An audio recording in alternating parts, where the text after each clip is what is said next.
opogore mondo mibed kod ng'eyo ni gin weche mage ma dhi bedo ka omiyo peke weche manyien mago mag migago ka gikacho odiochieng' makano chieng' tich ariyo wan kod chenro mar duol mano ma biro saa achiel kod mano mar oyimore odiochieng' ma kawuono kochako saa 3 mano mar otieno mage madhi bedo kar kacha ka omiyo pek odiochieng'ni ma kawuono nyakwara moge jwang' mage mathoth mantiere kar kaya rwake chenro nyinga Cleophas Oluoch jakisumo ka nyakwar moke nyaka sango koro sani wakoni gigo moikoni sani ka wala chako sani chenro mar mbaka oromo nyakwara moge jwang' wantiere kar ka wakoni mana mago matimore kar jot mar jatend piny Kenya picha ni ogoyo okinyi ma kawuono ka igeno kanyo ni jotend migepe dhi bedo kar kanyo e kar jot mar jatend piny Kenya okinyi ma kawuono magi jotend migepe nyakwara moge jwang' kaachiel koda ka jodito mamoko e sirkal mar Kenya Kwanza nyakwara moge jwang' okinyi ma kawuono igeno ni gidhi kawo thuolo nyaka kar onyango kanyo ka gigo magidhi bedo kata ka gitimo en mar goyo kokgi mano e girimiti kata orak margi magidhi bedo kata ka koro giwacho ni odiochieng' ma kawuono gidhi bedo kata ka gi sign mano wacho ni en performance contract margi ere kaka gidhi bedo ka gitimo tijegi mane gimomiyo wantiere kar kanyo kod orak mano mag jotije sirkal mago moting'o jotend migepe wantiere kata kod jogoro mongirore kaachiel koda ka jotelo mag bede migepe mamoko mantiere kar kacha kata mago ma iluongo ni parastatals madhi bedo kar kacha kod mako bende agencies mamoko ma bende odiochieng' ma kawuono dhi bedo kata ka go kokgi kata keto kokgi mago e ogirimiti kata orakno mano mar tich ma bende gidhi bedo kata ka gisingo ni gidhi tiyo kaluwore kod mise mopogore opogore mantiere kata moket kod sirkal no mano mar Kenya Kwanza wadhi bedo kwa luni achiel kachiel jofwa magwanika picha ko kawedogi achiel kachiel wabiro godo e chenro mar mbaka oromo mondo mwakoni magi matucho e kor gwenge to nyasi makamano dhi bedo kata kotele kod jatend piny Kenya mano William Ruto kuma machielo bende nyakwara moge jwang' odhi kaunti ma Mombasa lwenje mag kit chwech e kinde mathoth osebedo kata ka timore kor gwenge mopogore opogore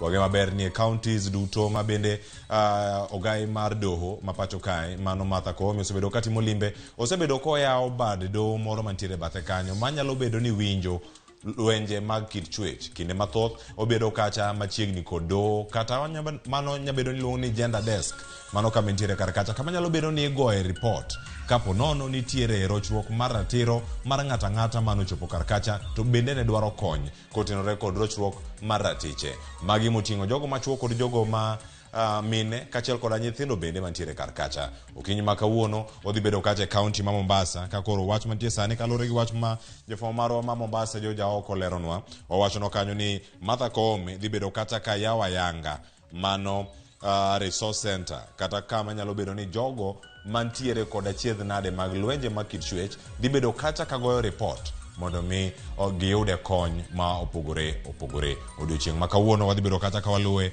machiegni ahinya mano ka wantiere e kaunti ma Mombasa kanyo mondo wayude ni koyawe mise mage moketo kar kacha kama chielo nyakwara moge jwang' ka wadhi ka watieko ma en jadolo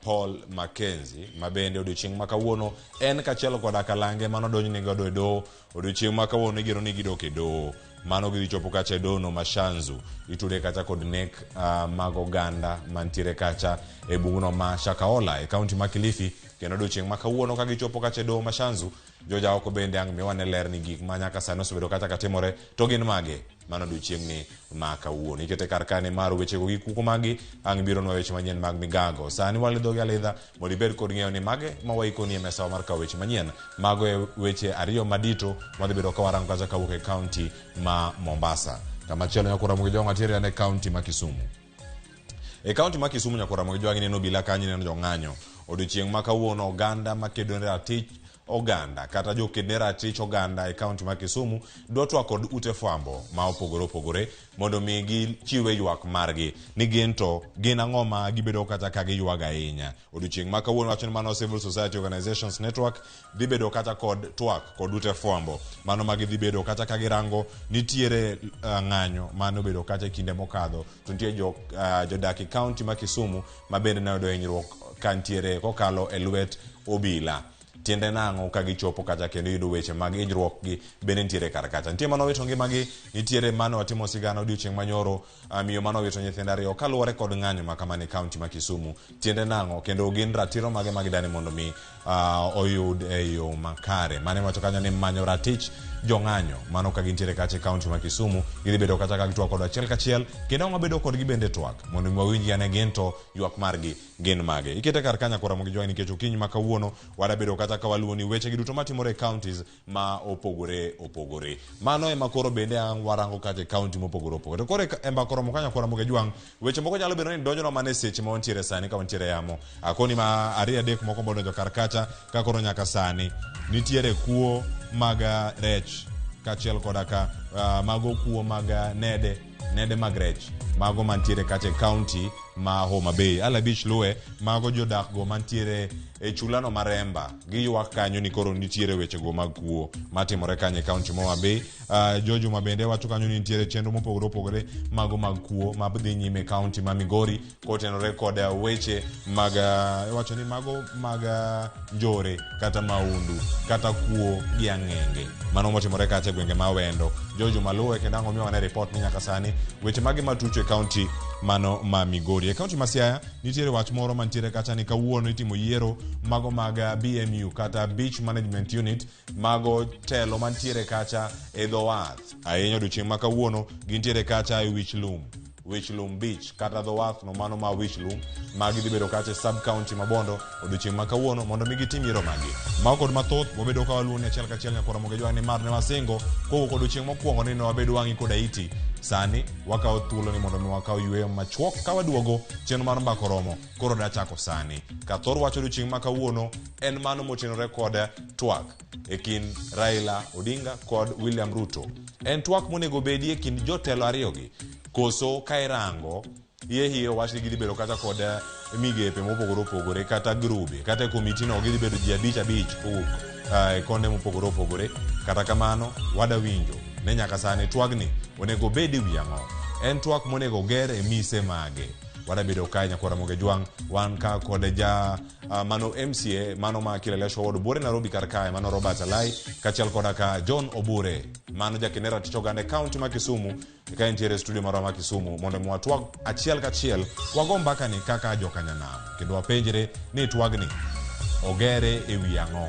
bende en mise motegno japiny ni kanye twagi duto to bende gigo ma jokinera tich oganda dwaro bende osemi pek madwarore kik dhi mabor erokamano kuom kete kar kaka wakelo ni chal mar fwambo anyinga Cleophas Oluoch Kisumu kanya kwar mokew nyaka Tsango mbaka romo duogo sani to wakaw mana yweyo machuok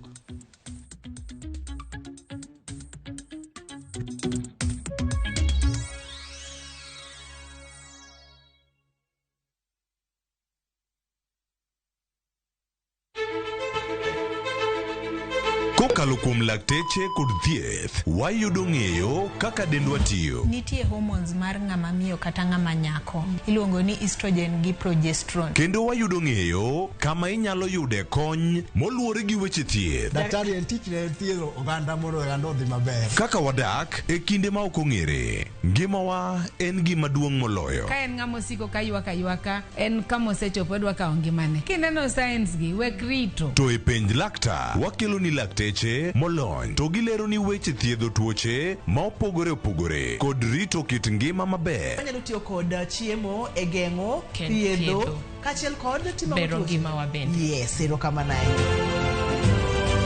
penj laktar kokalo Ramogi TV kama wacho ni ngima en mwandu wuok tich nyaka tich abich chakre saa 12 odhiambo nyaka saa 1 mar otieno en chenro ma kik bai kata matin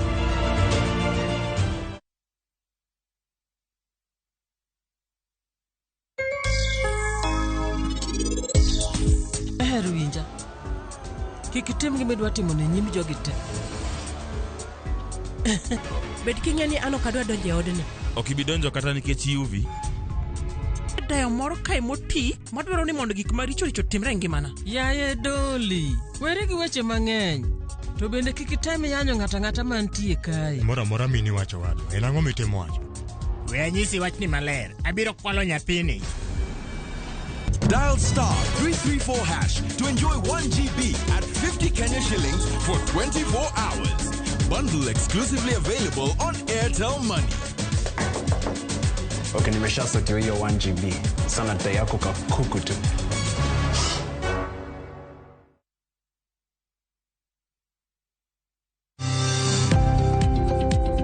Ohala gi mwandu wakelo ni jolony e weche ohala. It is important mondo wan kaka joluo wabed gi dongruok. Wafwenyo ni adiera matut mag timo ohala. Tijni kidwa time en mana mashin mar luoko to gi kuminya yude pi.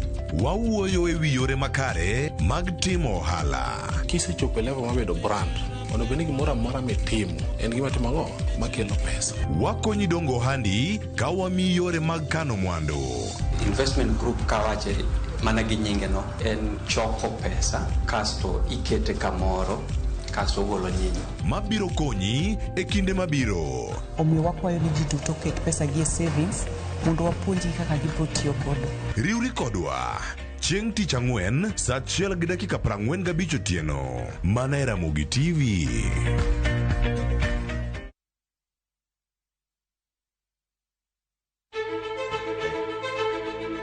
Kokalo kuom lakteche kod thieth, wayudo ng'eyo kaka dendwa tiyo. Nitie hormones mar ng'ama miyo kata ng'ama nyako. Iluongo ni estrogen gi progesterone. Kendo wayudo ng'eyo kama inyalo yude kony moluwore gi weche thieth. Daktari en tich ne thiedho oganda mondo oganda odhi maber. Kaka wadak e kinde ma ok ong'ere. Ngimawa en gima duong' moloyo. Ka en ng'ama osiko ka ywaka en kama osechopo odwa kawo ngimane. Kineno science gi wek rito. To e penj laktar wakelo ni lakteche molony to gilero ni weche thiedho tuoche ma opogore opogore kod rito kit ngima maber. Wanyalo tiyo kod chiemo e geng'o thiedho kachiel kod timo bero ngima waben. Yes, erokamano. Penj laktar kokalo e Ramogi TV kama wacho ni ngima en mwandu. Wuok tich nyaka tich abich chakre saa 12 odhiambo nyaka saa 1 mar otieno. En chenro ma kik bai kata matin.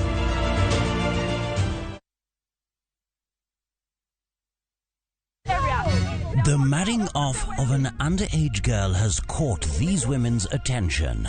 All the women where they walk up and down, that one no do. Hey, Holy Ghost! Fire! And the battle is now between the wives and their husbands. And the wives are relentless in their course. That's it. I don't strike. One, your wife. I know they fight trouble. Will the husbands look for other options, or do they have the keys to unlock the treasure? I know waiting I do. The last time I buy flour, you know what she asked me? Whether she be good?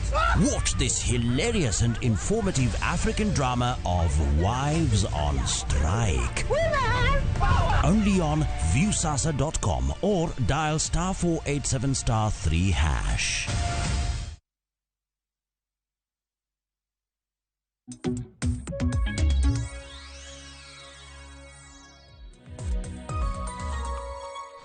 Machiegni nyakora Ramogi Juang, saa osekalo kanyo dakika 24 mano tok saa 3 mar okinyi seche mag Afrika ma ugwe. Wakelo lendo ne achiel kachiel koke boma ma Nairobi, kama bende wakelo ni paro mopogore opogore mantiere kacha e gwenge kachiel kod mago bende machiegni kodi kamoro amora ma intiere.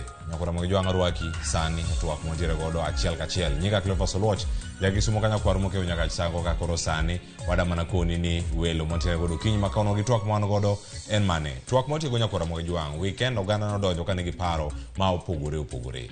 Mano bang' ote ma bende kweth mar Azimio la Umoja osebedo kacha ka kwedo ni mai nokokabe pachwa. Nitiere gigo mopogore opogore kanyo mane nitiere oboke mane lieko kanyo ni magi weche ma Azimio dhi bedo piny mabed kod twak kod Kenya Kwanza e wigi. Gin gigo Nyakora Ramogi Juang ma jok moko wacho ni oyo pek mar ngima onge, japiny nitiere kar kanye. Kata kamano Azimio la Umoja wacho ni pek gidhi miyo wechego mag pek mar ngima kata nengo mar ngima masani bende oidho. Kama chielo jatend piny Kenya oramo ni oyo gi joge wan ok wadhi twak e wechego mag pek mar ngima. Adieri mar wach ni kanye ka twak ma kama nitiere gik mage monego bed ni rango machiegni kod oganda. Kuom jumbe 2 mokalo oganda osebedo kacha kane kod ng'anyo. En ng'anyo mar atipo mosebedo e pacho ka. Odiochienge 3 molure none ka chenro mopogore opogore no chung tainya chuny boma ma Nairobi kama oganda nochako dok e tich bang' ng'anyo odiochieng' mokwongo machieng' tich 3 mano juma mokalo cha. Tinende wantiere karka wadarango gima nomiyo oganda owuok modhi e ndara bende en gino mantiere e mesa ma twak dhi bede. Kweth 5 manolando odiochieng' manyoro kod kweth mar Azimio la Umoja mano motel kod Kalonzo Musyoka. Nitiere kacha jatend duond burano mar DAPK mano Eugene Wamalwa. Kama chielo nitiere kacha Senator Manyamira mano Senior Counsel Okong'o Mogeni. Nitiere kacha Nyanzi mabende nitiere kar kanyo mano jaod bura. Kachiel kodaka jodito mamoko mapod nitiere karaka. Okinyi ma kawuono ka warango kendo wago tarubin ni elang ji abich mago mag jo Azimio kama gintiere kar kanyo ka giwuok kendo gibedo ka girakore kata gibede romo achiel kachiel kod jo Kenya Kwanza. Gik mage mantie jatheken nga arwakni machiegni. Okinyi ma kawuono ntiere gi welo ariyo e studio ma Nairobi kod studio ma Kisumu. Studio ma Nairobi ka ntiere ka kod MCA ma Kilelesho Ward, mano mantiere county ma Nairobi ntiere ka kod Woluo ma koro wan go kinyi ma kawuono mano Robert Alai. Robert oyawre kendo machiegni. Ichio nani? Achio maber. Twak ma kawuono wadaranga ne chal mar wach e kinde gi duto kendo amor ni bire Ramogi TV okinyi ma kawuono mondo mi watwaga ne achiel kachiel. Ang'o biro ire mondo mi wachaka twak bang' ka wasewinjo weno machielo mantiere godo e studio ma Kisumu mano John Obure.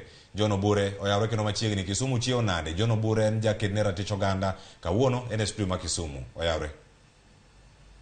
Jadunga Clopas oyawre ahinya. To fuana bende ni Mheshimiwa Lai. Kisumu chio maber. Ong'weng'o more mantie. Aparo ni en ranyisi mar gik moko ma tungni to bagni. Aya. Erokamano ahinya kuom bilo thuolo mar biro Ramogi TV karka ote ochopo. Mheshimiwa Alai nitie karka kendo koro wada mana donjo twak mantiere godo. Motelo ne mano nitie sigana molos kar kanyo ma otenore kod twak mano e kind Raila Odinga kod William Ruto. Nyaka sani gichopo kama chalo nade. Okenge magi mosego wawiya ne sigana molos twak kod Walter Nyambaga. Kata doko ni twak e kind kweth mar Azimio la Umoja One Kenya Alliance kanyakla kod Kenya Kwanza ne obanyong ka twak no chomo milambo kar twak chomo nyandwat gen kod thuolo machielo mar twak mar manyo kwe e kindgi. Twak Bibi Tele kod man en jatend piny Nigeria machon Olusegun Obasanjo. Listi mar Azimio giwalo jabich motiyo kanyakla jatend Wiper Party Kalonzo Musyoka kaka wi hotel mar kweth no. Jatend kweth manoke od bura James Opiyo Wandayi mabende en ja od bura ma Ogunja, jatend DAPK Eugene Wamalwa, seneta ma Nyamira Okongo Mugeni, to kod ja od bura ma Malindi Amina Mnyazi.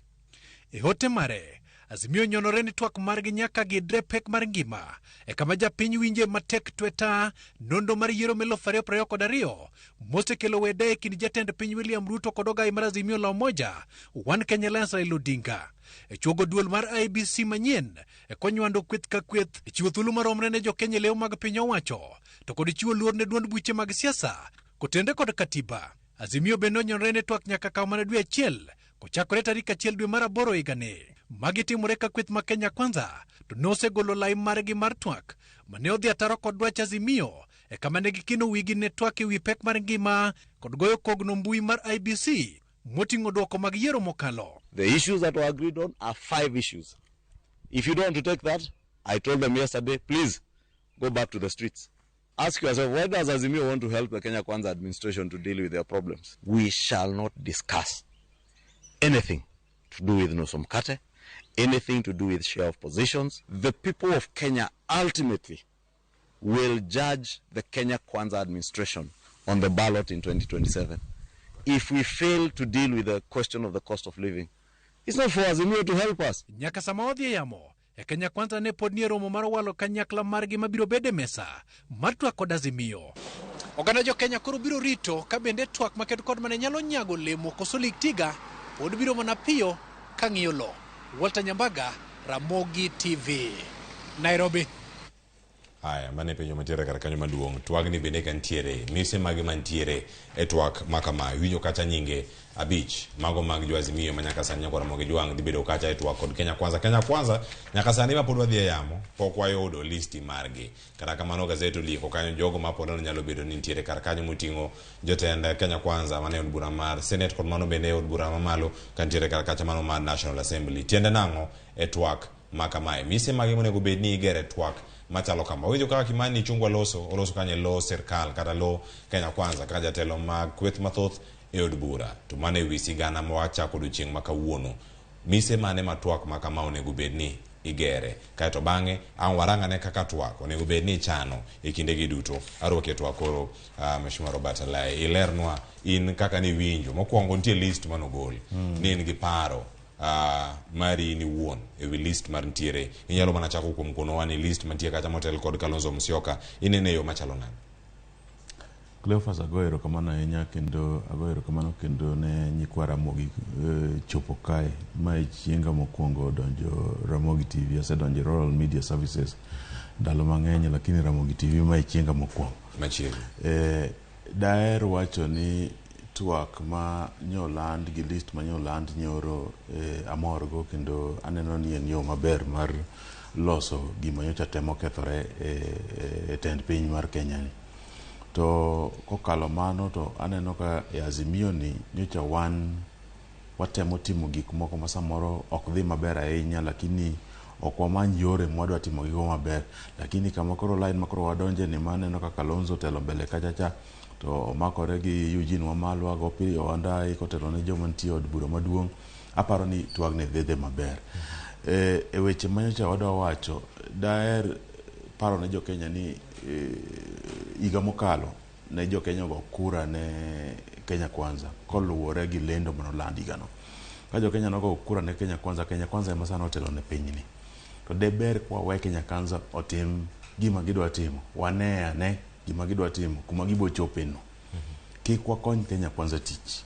Kech kwa konyo Kenya Kwanza tich to wadhi weaken ourselves. Wan onge gima wadhi timo. Wadhi bedo kwa dhawa gwandore Kenya Kwanza kado higa achiel kata higni ariyo mondo ji odhi mbulu kendo eka waparo mar ni onego watim rebranding mar parties wagi. Onego wa recruit members. Ani Kenya Kwanza wuotho kaluo, giwuotho e dhot ka dhot, giduongo gimanyo jok ma gidhi kaw kawa ling ka wiwa wil dweche ariyo adek moko to Kenya Kwanza dhi lowa kata gi numbers e Luo Nyanza. Nyaka wachiew mwang'e ni tij political parties en manyo telo. Telo nyocho kwa yudo. Sani gimodong' en ni wadog chien to wamany kaka wanyalo yudo telo kendo 2027. Problem mar cost of living Kenya Kwanza gimonyalo nyiso gimani utimo marach. Kako onego gitim maber, gitimo kaka nyocha gidwa timo. Manyalo bedo ni en adier ni twak ewi pek mar gima kik bede twak mantiere kaka. Ok onego bed, mano tij civil society, ok en tij ODM, ok en tij Azimio. Ok onego bed ni mano e gima wadwa concentrate go. Kenya Kwanza kwa we Kenya Kwanza otim mistake magitimo, gin magibo manyowa ni konyo oru gi paro wamoko. To sani wasayo gi kony.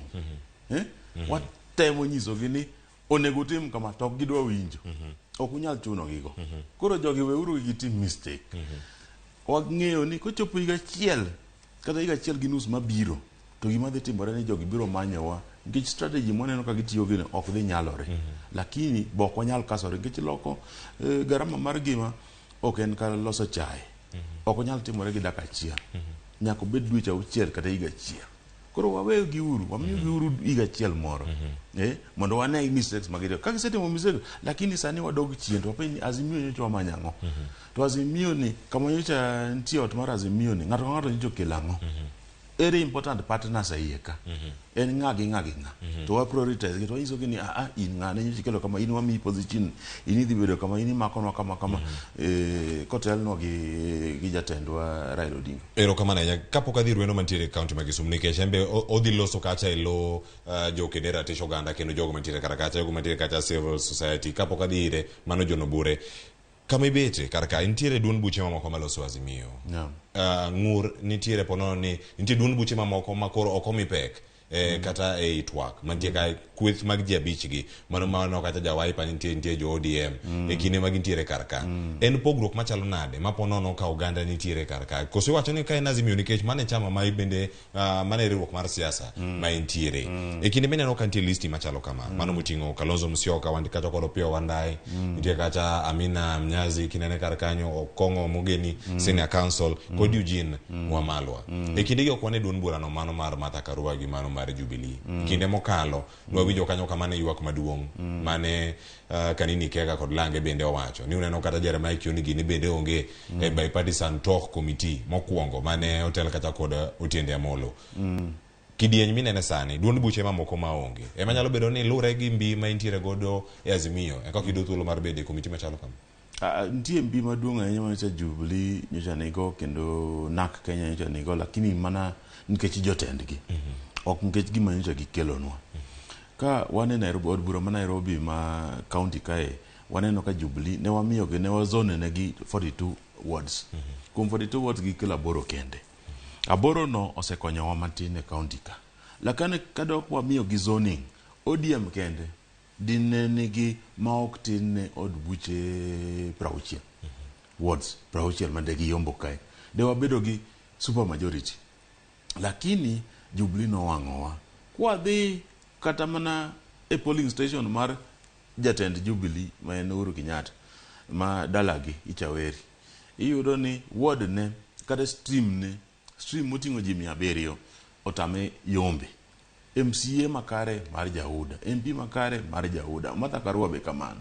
Aparo ni kwa dhi mbele nyaka wang'ini ere jok ma chalo mana muok kata tula madume to kwaka, jok mating'o masama tin modhi ng'anyo ni nitiwinjo ni tabu modhilgo ka en tabu mar Uhuru Kenyatta, tabu modhilgo ka en tabu mar kako wang'ode kata kako wang' puothe kata kako mae bunde. Aparo ni gima ber sani omiyo nyaka wadhi mbele, nyaka wakaw joma konyo. Kalonzo Musyoka nyocha tiyo tich matek ahinya. Eugene Wamalwa kendo chama ne nyocha en chama manyien, DAP Kenya, otiyo tich matek ahinya.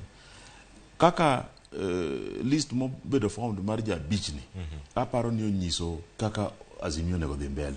Jubilee nyaka koro ne wawe tenge, kech Jubilee oseketowa gi lweny mar kata konyogi mondo gidong gi chama gi mar Jubilee no, lakini ei Azimio ka okane ka gidhi konyowa ahinya. Naam. Haya, erokamano mag paro ni kanya koro mogi jong wadhi e studio ma Kisumu. John Obure, kama intiere riwruok mag jokene ratiro mag oganda ka intie kaunti ma Kisumu, nyaka sani twak ero nosechiw kanyo e kaunti tarik 1 dwe mar 8. Iwacho ni kanye kama timeline kata kinde mantiere monego bedi keto tenge mondo rang ni twak ma kama obedo. Iwacho ni kinde mar dwe 1 onego bedi gino serumo. Mano kaluwore kod Azimio. Nyaka sani pek mar wach magiwacho ni gidhi lose. En ang'o ma isemaki wiye kanyo kopogore kod maka beach ma wach ni makane mana wach mag Kimani Ichung'wah kod jogi ma Kenya Kwanza, jo Azimio nokwedo weche makamago. John. Mokwongo clip yiena mondo ago mos kabisa ne miyo ma nyocha olalo nyithinde 2 bang' ka polisi osegoyogi moko miye nafas kata mano mondo olos gi nyithindego. Omiyo ago mos kabisa ni en, ago mos ni jonyalenda, tago mos be ni jokarateng' kuma nyithindogo onyuolie. To bende ago mos be ni jo Kisumu gi jo Kenya duto ma nyocha oyudo hinyruok e wach lweny mar jopiny gi polise e wach maandamano ma nyocha nitie. To kochopo e wach twak mantiere kawuono, en adier ni jo Kenya Kwanza gi jo Azimio nyocha ok winjre weche moko, to nafasi nitiere ni mondo gigoye mbaka. Onge rach mondo ji ogo mbaka, but adwaro ni mondo adogi ang'i wach komiti mowuok e Azimio. Adier man kende en ni kopo ni ng'iyo gik manyocha waringo ne to kod gik jo piny manyocha ringo mang'eny, nyiso ni komiti no rach. Aparo ni komiti no kuom ji 5 karach to mine no onego bedie 2. Mar 2 komiti no karach to onego bedie ni nitiere kata youth moro 1 mondo ka ji goyo mbaka to political parties go te kelo pach jok mopogore opogore.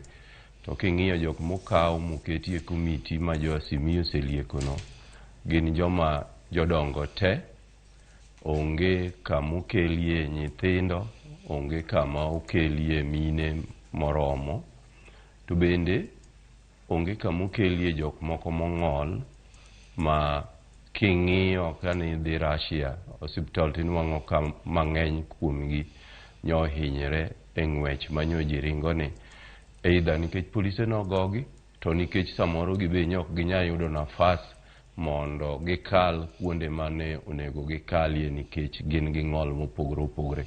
Omiyo komiti ma Azimio oseyiero from the word go en komiti ma sectoral, okawo siasa te moko ng'iyo jopiny te. But en gima ber ni nafasi nitie mondo ji ochak go mbaka. Mar 2 adwa yie ga Mheshimiwa Lai, coalitions ilosoga ni mondo dhi omany telo, lakini telo kose bayo ji to coalitions ok onego bed ni pod idog ikawo ichweyo kata itwang'o kanyakla mondo ji owuothi. Onego bed ni coalitions, parties mane nie coalition moko yudo telo, onego bed ni tok yiero gidok gigero chama gi wegi mopogore opogore. Ok notimre kinde kod kwa dhi e yiero 2013, bende ne ok otimre kindo NASA kwa ji dhi e yiero ka ji oa e yiero ma 2017. Ok ang'eyo gimomiyo parties manie Azimio pod ochunogi ni nyaka gibed kanyakla.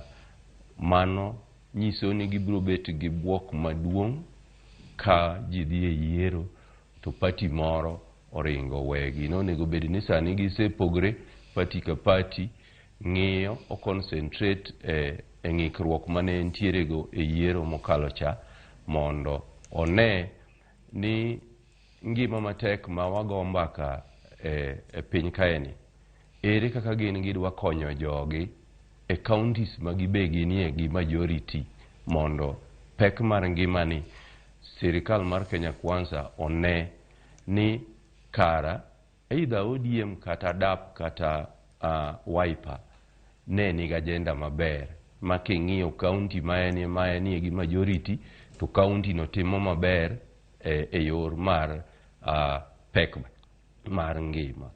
To ka wadong' adong'a ni wan kanyakla kamano to wadwagonwa mondo wago koko Nairobi, to counties wa bende timo mana marach kaka Kenya Kwanza timo marach nationally, mano to ok wachal ka gima wadwa provide alternative mar wach mar pek mar ngimani. Erokamano. Erokamano ahinya. Kapok aweyi kata mondo aduog e studio makae, iyieri ni pek mar ngima onego bed e twak madhi bedo ka e kind Azimio kod Kenya Kwanza koso oyo?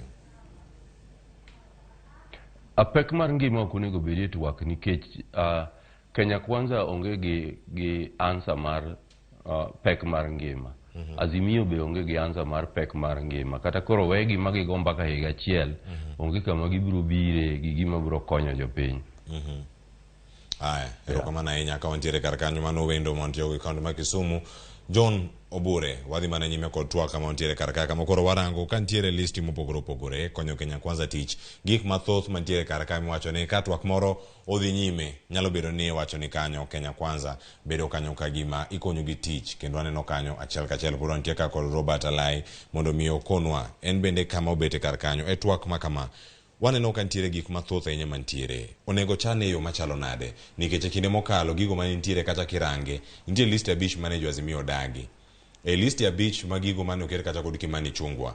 En ang'o manyalo bedo kacha ni nyalo kelo lokruok ahinya? Nitiere apisno mano mar jaket sirkal teste kata opposition leader, nitiere mano mar jatend jotend migepe, kata mano mar prime cabinet secretary miwacho ni e kinde gi bende kata kana taro mar chekero pod ntiere kar ka jatend piny Kenya nosekete. Kachiel koda ka rango ni kwan ni moro makare magwa keini kod jogo machuo gender rule ni bende moro minyalo kete tim, kachiel koda ka omenda mago madhi e counties kod kuonde mopogore opogore kaka irange e chenro gi duto kod kaka iloso IBC.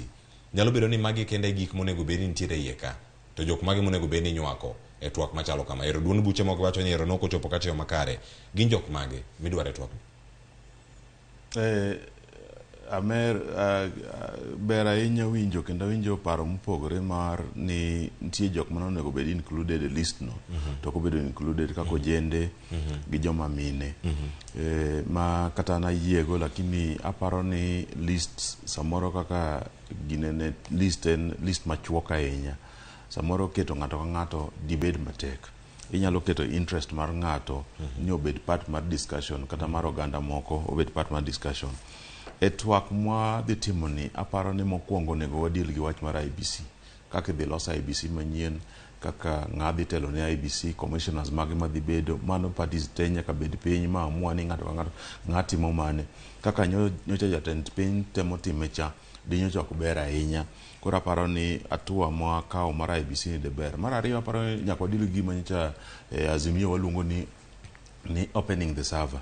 To opening the server ok ne nyocha en opening server ma physical kata server ma server. Nyocha wadwaro ni electoral process gima nyocha timore election mokalo obed audited.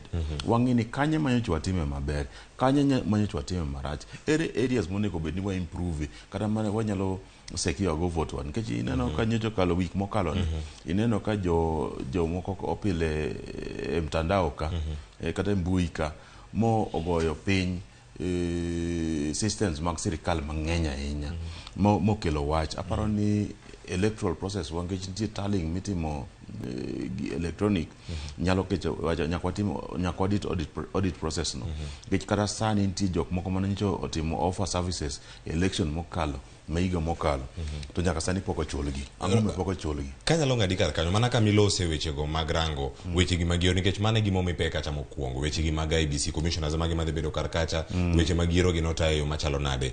Bende Kenya Kwanza nigi duoko machalo kama nikech kinde mokalo waseno kacha jogo mosebedo karango weche mag yiero ne igolo report margi mano ting'o observers kod jogo mane nono yiero kaka yiero no bage pacho ka kachiel koda ka mano riwruogno mano mar ilog kachiel koda ka joma moko mane nitiere yiero mokalo higa mokalo sanero wachomo higa achiel wachopo dwe mar 8 jogo osegolo ripodegi kendo gin ne ginono mana kaka yiero ne ota.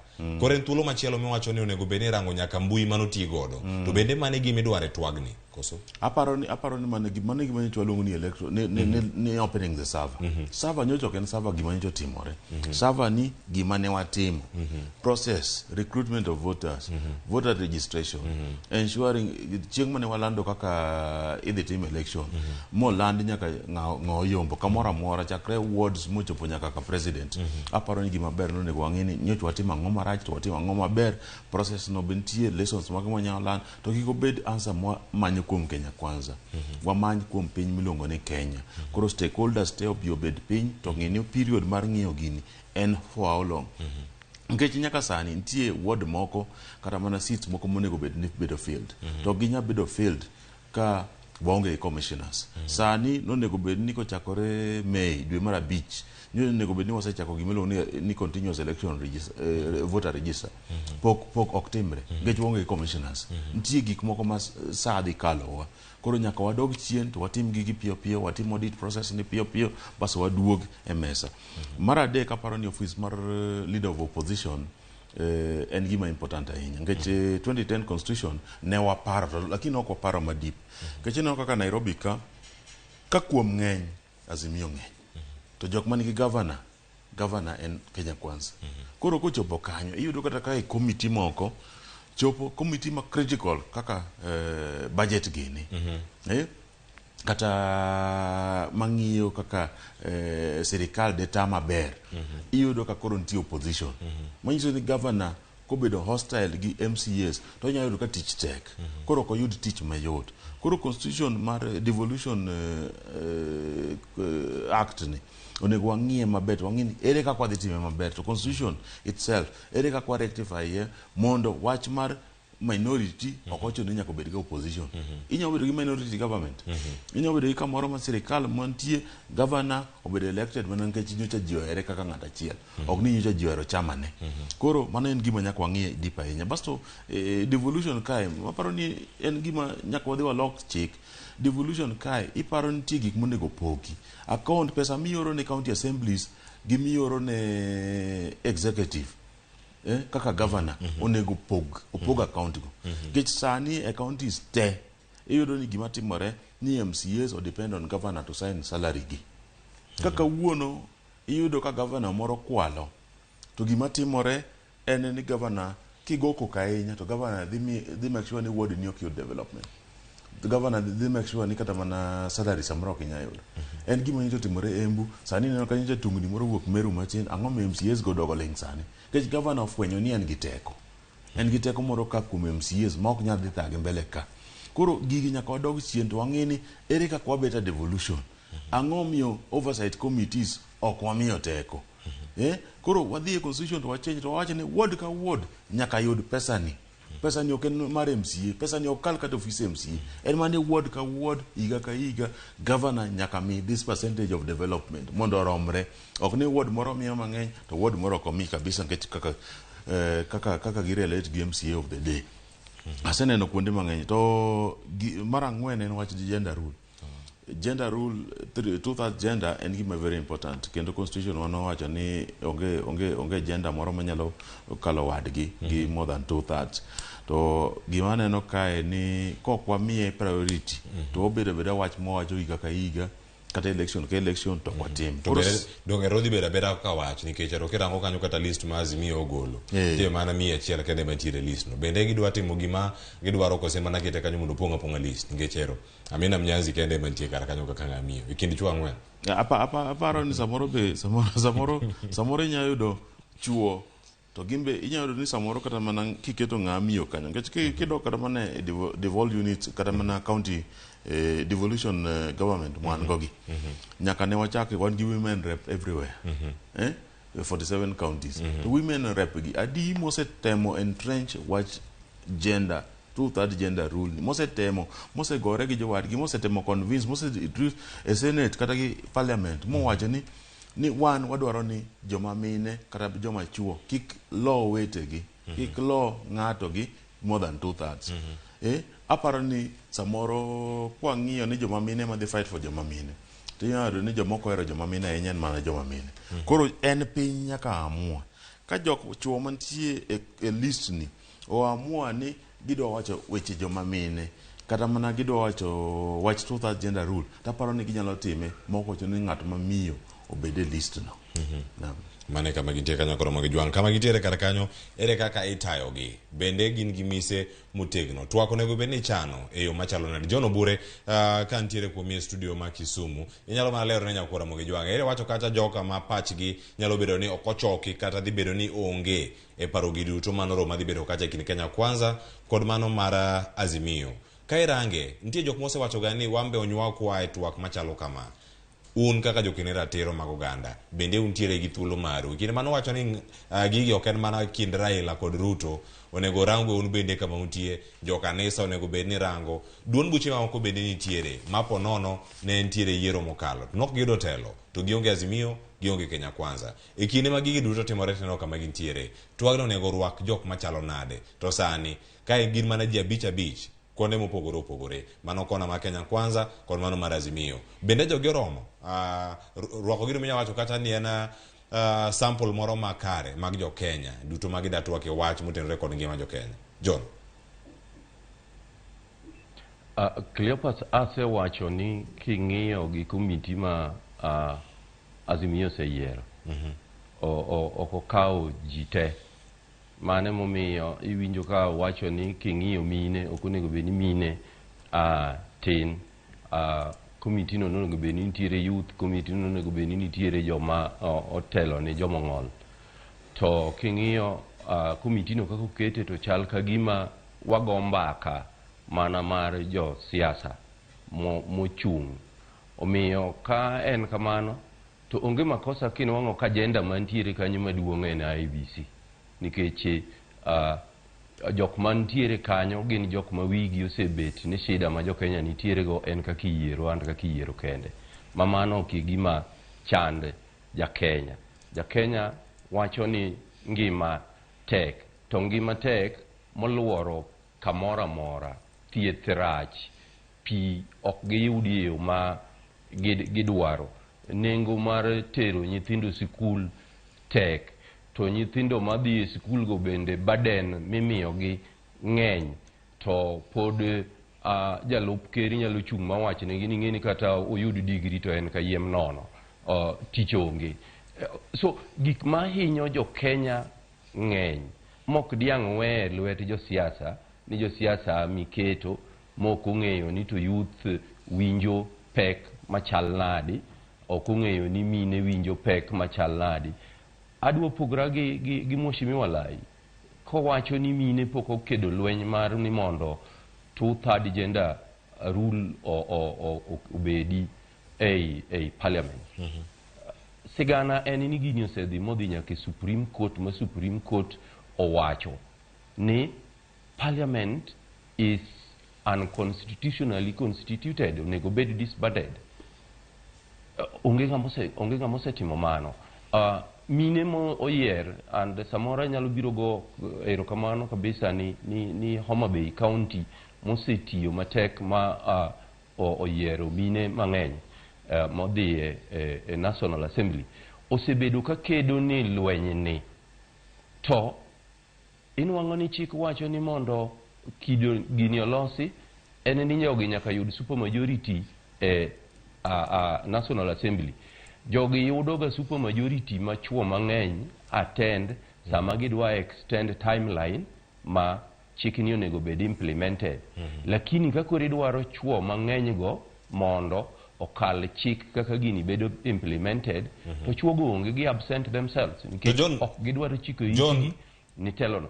John Obure mana kama nitie kar kanyo kimedo mana lere kanyo moskum ng'adi ang' idhi nyime mana ka ng'iseduoko machielo ni bende kama ibete kar kanyo bende paro ni aput ma oket mano madhi bedo kanyo e kind Kenya Kwanza kod Azimio bende ginyalo tieko achiedh nade ma wacho ma two-third gender rule ni kose en mana wach mar ketho sa e kinde go ken wach mosechopo nyaka do to jotelo onge Kiliopas gima wang'e ni aput mobet kae nikech sani ma pod wanyalo lose en mana ma Azimio okelo ni ng'i DAP Kenya ng'i Wiper kae ng'i ODM then ipenjiri ni 290 constituencies ma ji nyopiemie Kenya ka percentage marom nade manyochama omiyo tiko magin joma mine kinwang'o ka percentage no tin to mano nyisi kuma spirit gi nitiere as far as telo mar joma mine en omiyo ka gini midogi wenigi maginie problem to dogi wenigi nafas ni gine ma mondo giyud kendo answer mar problem no to onge kuma gibiro yude. Wasebet gi ODM e parliament chakre 2013 wasebet gi Wiper parliament chakre 2013 to gini is not about chik gini nie katiba monego bed ni chama moro amora including Kenya Kwanza monyodonjo nyoro ensure ni giluwo chik kaka katiba dwaro. Ok en gimi dogi go embaka ni pod nyaka ser joma chuo ser joma mine ekogo kura en gima nie katiba monego oketi chik wacho ni ng'ata ma jatelo onego respect kendo luor the constitution. Kok wanyal timo gima katiba wacho to kata waketwa mana komiti maromo nadi to waonge respect for the rule of law onge kama wabiro yudo chik. Yes. Machielo madwaro ni mondo alosie en ni king'iyo gik moyier monego losiego moko ok dwar mbaka. King'iyo chike mar yiero e Kenya kae Kiliopas chik mar yiero e Kenya kae progressively osegere makoro ober ma onge gima onego bed ni mede ni wacho ni mondo odogo ketie gimoro ogoye mbaka kaka iyudo results nitiere kaka register ji nitiere kaka ji dhi e yiero nitiere and moko litna and ahinya ka awinjo ka wuok kuom Mheshimiwa Lai mosebede e lai mambele ka chalo jakedo ni ratiro mar oganda nuwango mbaka ni ka ji dhi e yiero to mondo rifari oyier gi chama. What about chama moko yudo nafas modonje parliament to gibiro dwaro dhi e yiero 2027 koro kuchopo kanyo to gibe gi demand ni nyaka gimigi nafas mondo giyier rifari udanyo bedo registered ka ji osia e yiero. So kone bed ni idwaro ni referees the commissioners mag IEBC oyier kaluwore gi chama. Does it mean ni udane bro demand ni wan nikech koro wadhi chungo jo mang'eny wabe miya uru nafas mondo wayier. Katiba oseketo lai maber miyiero go jathek ka ji dhi e yiero. Mane gima mondo wa respect to wakaw thuolo wa mi commissioners koseyier ni mondo giti kaluwore gi chapter 10 article 10 mar constitution to kod chapter 6 mar constitution. Wawe wacho nwadwa yiero ji moyiengere kor jotugo moko koni nikech jotugo mang'eny mabiro donje pawni to kuponi jotugo mang'eny biro donje pawni to ng'ato dwaro ni mondo okaw kaka odwa yiero ng'ama dwa dhi goyo ne firimbi. Mano wariambo. Wan gi 68 registered political parties e Kenya. Kamano John. Wawuondre ni moro ka moro koro dwa yiero commissioner. Will we be having 68 commissioners? Wawere gi riambo moro ni chama ka chama onego go mbaka kaka idwa yier commissioners. Owe commissioners oyier kaka chik wacho, kai commissioners gi ota yiero maonge yingruok komoro amora. Kaka idwa rit kura. Kaka idwa rit kura Cleopas no yango maber kabisa gi komiti mano telne gi Mheshimiwa Orengo gi Mheshimiwa Murungi koyiergi mana gi Kibaki gi Mheshimiwa Raila. Omiyo king'iyo ondam mwase goye wach yiero ok en kama onego bed ni goye mbaka.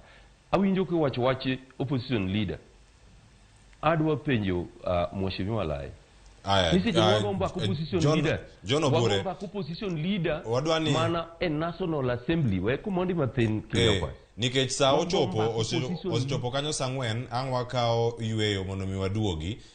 Ndie ote manyaka kala sani ne nyakwara moge jwange sama ontire sani. Ka waseka yweyo masani ang' waduogo mondo mi ang' wadhi nyime kod twak mana kama intire kar kanyo. Ang' waduogo kanyo mondo mi kwanye kama ichopeno. Iwach nyaka sani eri iseng'ado weche mag IBC. Iseng'ado weche go mag two-third gender rule. Kare jogo nego bedi twak ang'o. Koso twak kik bedi. John Obure ni Kisumu jakenera tero ma Uganda. Nairobi kantie ka kod Mheshimiwa Makileleshwa Ward mano MCA mano Robert Alai. Waduogo kama dhi nyime kod twak. Kete mana kar ka. Twak en mar mbaka oromo. Menen Ramogi TV.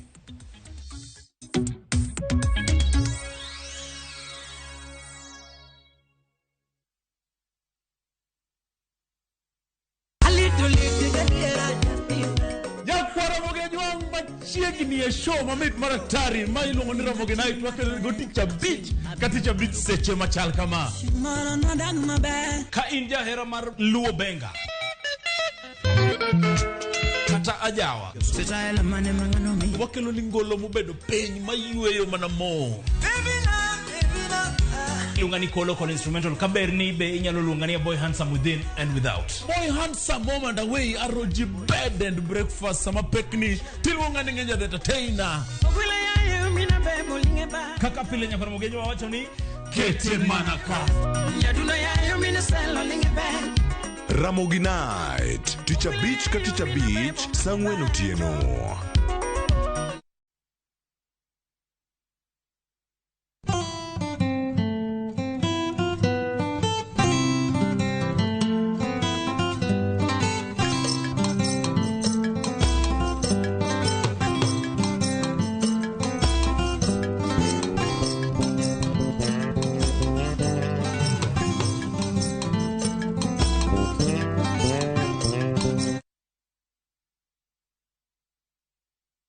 All I've ever done is love you. I don't deserve to be punished. I know I messed up big time. It will not happen again. I promise. They say love is a beautiful thing. But how far is too far when it comes to loving someone? Is everything okay between you and Joy? There's nothing I can do that's right in her eyes. You're suffocating me. I need space to think. Is kindness a virtue that everyone should have? How much secret can you keep from your partner? I still feel guilty I haven't told Job about my retrenchment. Tell him when you're already making money. Enjoy some love, some humor, and lots of real life lessons. What are you talking about? Come on. Get out of my house. Catch this brand new shows of Reality Check on viewsasa.com. Welcome to Shabikiland.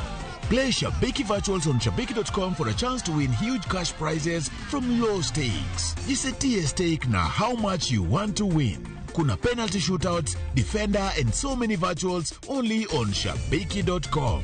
Shabikiland, the easiest virtuals in gaming. Not for persons under the age of 18. Betting can be addictive. Play responsibly. Shabiki.com is authorized and regulated by the BCLB license number 416. Shabiki.com.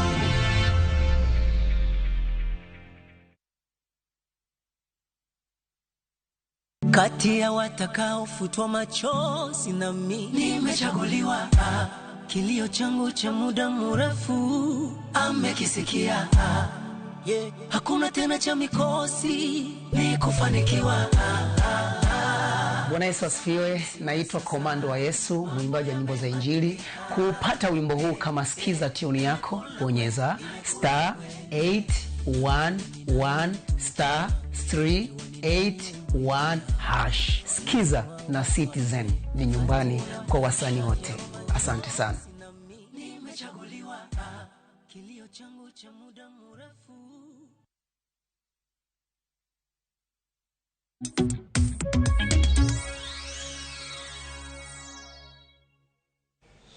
Nyakoro magajwang ne wadhi e yueyo mano ka Jono Bure ne wuoyo ka ne county ma Kisumu. Nairobi kantie kada antiere kod wendo mano Robert Alai mheshimiwa ma Kileleshwa Ward Bure Nairobi kae. Koro sani ne wasingoni ne cheno mar mbako rom wawinjo pat jopiny. Kata ka wan gi jotelo studio mano ma nigi jok mopogore opogore wakaw thuolo ni mondo mi watwa kod achiel kachiel mondo mi wakongi ni chal mar wach 10 mane. Yena mondo adhi e county ma Migori ma oseromo kanyo dakika 7 tok saa 4 mar okinyi mondo mi watwag kod George Juma ka entiere county ma Migori. Okonwa ni nyaka sani jopiny wachango twak kind Raila Odinga kod William Ruto onego bed ni gero e mise mage. George Juma oyawre Migori uchewe yo machalo nade to machiegni twak e baga ne twak kod jopiny jodak e county ma Migori kama entie okinyi ma kawuono. George. Ero kamano Cleophas, county ma Migori wachio makare kena noko ganda dhi meko tijgi ma pile ka pile. En adieri ne nyaka nitie weche pilre ne ntiere twak madhi bede kind Azimio ka achiel kod piny owacho kata Kenya Kwanza. Paro segol mopogore opogore ka bende oganda bende osebedo kod dwaro mopogore opogore madagi ne mondo koro nywandie twak machal koda mae. Moko nitie mosebedo ka bende siro twak machal koda mae. Ka bende moko kuom gi bende samoro osebedo ka wacho weche mopogore ka wacho ni samoro twak machal koda mae ok nyanyuolo nigi oleo ma gidwaro. Ka bende kinyi ma kawuono wantie kod moko kuom oganda e county ma Migori. Ora twak to ng'iyo ni to e twak ma bende nyaka sani koro ilieko kata neno ni dwa dhi bede kind Azimio ka achiel kod Kenya Kwanza. Be nitiere ber monyalo kelo. Be nitiere lokruok. Ahinya nikech kinde mokalo ne nitie twak bende ma idendo kaka bipartisan ma bende one ka chal ka gima ne ombemore piny. Koro dani to jopiny be gintie kod geno bende gintie kod paro moro amora ka otendi kod twak machal kod mae. Miya thuolo mondo awuo kod moko moganda mar kawo pachgi to ginene nade nyaka sama koro gik niro kamano ahinya. So adwani chori machiegni wachak gi nyingi. Mokwongo adwani chak na gi nyingi to yangana ne twak nitie no bende koro ineno kata ichan e kind Kenya Kwanza ka achiel kod Azimio. In kaka japiny mokwongo be nitie geno moro amora e twagne? Iluonga ni Frederick ajadak ma Migori ka. E twak madhi bedo kind Kenya Kwanza gi Azimio ok ane ka olemo dhi wuoke. Nikech wan gi weche ariyo ma hinyo jopiny. Mokwongo maisha tek na japiny. Mae kipawo mbele mowinjo ket mbele e twag niendi. To awinjo ka achiel ko jowa mantie Kenya Kwanza tamore ni mano gimok gidwa ni obede e twagno endi. Ka mano ok nyal bede twak machal kamano nyiso ni twagno ok dhi nyawo olemo moro amora. Mar ariyo en ni mondo miyo wach kura migo e Kenya kaendi osebedo gi ng'ikruok pile ka pile. Ber ka Kenya Kwanza be winjore gi Azimio mondo wadhi wayaw sava wang'e adiera mantiere. Gik moko ariyo giendi ka ginyalo miyo kipawo mbele to twagni nyalo nyawo olemo. Tasewinjo ka achiel kuom jotelo mantie Kenya Kwanza wacho ni gik moko ariyo goendi ok gidwar mondo miyo gikete mesa mondo gitwagie. Kama ok dhi timore, an aneno ni Azimio wadhi adhia mbele gi maandamano wachande nyaka chieng' moro punda kosegiki arido koro ok saye. Wadhi adhia mbele gi maandamano marwa nyaka koro wayud haki marwa. To kama ok dhi timore, nyiso ni twagni endi en mana gimiwawogo wang' jopiny to bang'e ok odhi nyawo olemo moro amora. Ka utende kod wacho ni diher ne weche mag duoko piny pek mar ngima. En yo mane mineno nego lu ka ing'iyo weche mag duoko piny pek mar bede nyaka sani koro kwako pachka. Sama bede twak machal koda mae kod igeno. Kaka sani endi japiny winjo matek kabisa nikech serikal mano yier ni endi oketo tax odhi malo saidi ma japiny maelo kabisa kech nego ji. Kaka ng'ato nyalo chiemo kawuono tek kabisa. An aneno ni serikal oket maino margi e chiemo kabisa. Gimoro amora ma dhi gi chiemo ok owinjo bed tax. Giduok tax piny yor chiemo mondo japiny owinj mayot e ngimane modakie. Nwaneno ka kineno kweth mar Azimio nitie jok moseyiero motelle kod jatend dundo mar Wiper Kalonzo Musyoka madhi tele twak machal koda mae. Bineno ka kweth moketni gima Kenya Kwanza sirikal dhi golo Kenya Kwanza nyalo bede ong'ala mbele mar winjo dwach japiny koso ber ka nitie duol moko bende nywande twak machal koda ma. Kweth ma Azimio keto madhi telonwa twagni endi gin jok moriere kendo gin jok makare. An gi geno kuomgi ni gito to gidhi kelo nyake twagni endi. Unless ni Kenya Kwanza okoyie gi dwaro magin go. Mane momiyo twagni endi ok nyal lawo lemo. Tana medo siro jok moketi madhi tetea wa jo Azimio. Gibed gi chuny motegno to gima giket mbele kabisa en maino mar japiny. Giket maisha japiny mbele moloyo gimoro amora. Nikech japiny winjo matek sama wuoyeni. Penjo en ni sama bende kod wuoy pek mar ngima. Gima duong' bende okelo gik mwaneno gi en ka otenore kod yiero ma okalo. Ok ang'e ni wach mar loko IBC kata okete yono makare. Ma bin paro munen nikech wach no yaw sava. Ko yaw sava to kolok IBC. Yiero mabiro. Bo uneno ka pod itiere geno. Chik mar Kenya wacho ni IBC kiyiero to two partism nyaka winjre. Azimio kaka Azimio gi Kenya Kwanza nyaka giwinjre ma igol ji both sides madhi yiero IBC. IBC ok nyal yier gi ng'ato achiel. Kose yiere gi ng'ato achiel nyiso ni onge ratiro kendo adiera onge kanyo kata achiel. Ma chuno jo Kenya Kwanza nyaka giwinjre gi jo Azimio gi jo stakeholders mamoko mondo ng'ato ka ng'ato bedie yiero nien. To ka gitime kende mano Kenya ok ochuno ni nyaka bed gi yiero. Mano Kenya owinjo bed ni onge yiero, jok matiyo go tie nyaka chiengi tieki ka jomoko chak duogi. Erokamano kuom paro machal kono adwani chori machiegni. Adwani chakna gi nyingi to mokwongo ichakna ni to twak migeno ni kata ma iwacho ni dhi bedo ni. Be nitie geno e tieko midhiero ma uneno kaka japiny? Iluonga ni Saitoti Jabuya. An ja Migori ka kendo an jago ombulu ma Kenya. Wan mokwongo wagombo ni mondo mitwagni odhi mbele, lakini kaluwore gi gik ma jo Kenya Kwanza wacho golo geno kuom wane twagni samoro kata kopono dhi mbele to onge geno moro monyalo wuok kata mano lemo moro monyalo wago nikech kwan gima wadwaro en pek mar ngima mondo mi oduoknwa pek mar ngima chien. Sani sukari wanyieo siling 250, mok kuon wanyieo siling 250, ngima tek, bech fuelo idho malo, bech gimoro amora ni malo. To magi achiel kuom gik ma jo Azimio dwano wuoye gi weche mag election. After every election ji yuare. Koro ni wacho ni mondo mi olos IEBC to duoknwa nengo mar ngima piny. Tiwinjo ka jogi wacho ni gin koponi nyaka giwuo to ok dhi wuoye kaka inyalo duok ngima piny, ok dhi wuoye weche moko machalo kata mana kaka ngima mar japiny nyalo losore. Mano ng'ano okonywa. Ng'ama ok dwaro wacho wach mar ngima, mano ng'ama ok dwa konyi. Koro an aneno ka gima twagni koponi jogi ok ong'e malach to ok odhi nyago lemo nikech ka gidhi gitamore wach mar maisha mar ngima dhano, mano gima gini konyowa godo onge. Waneno kama okum kwa bende Azimio dwaro en ni kuku mar IBC sava bonego yaw. Buneno kama no gima bende nigi pek sama wuoyeni.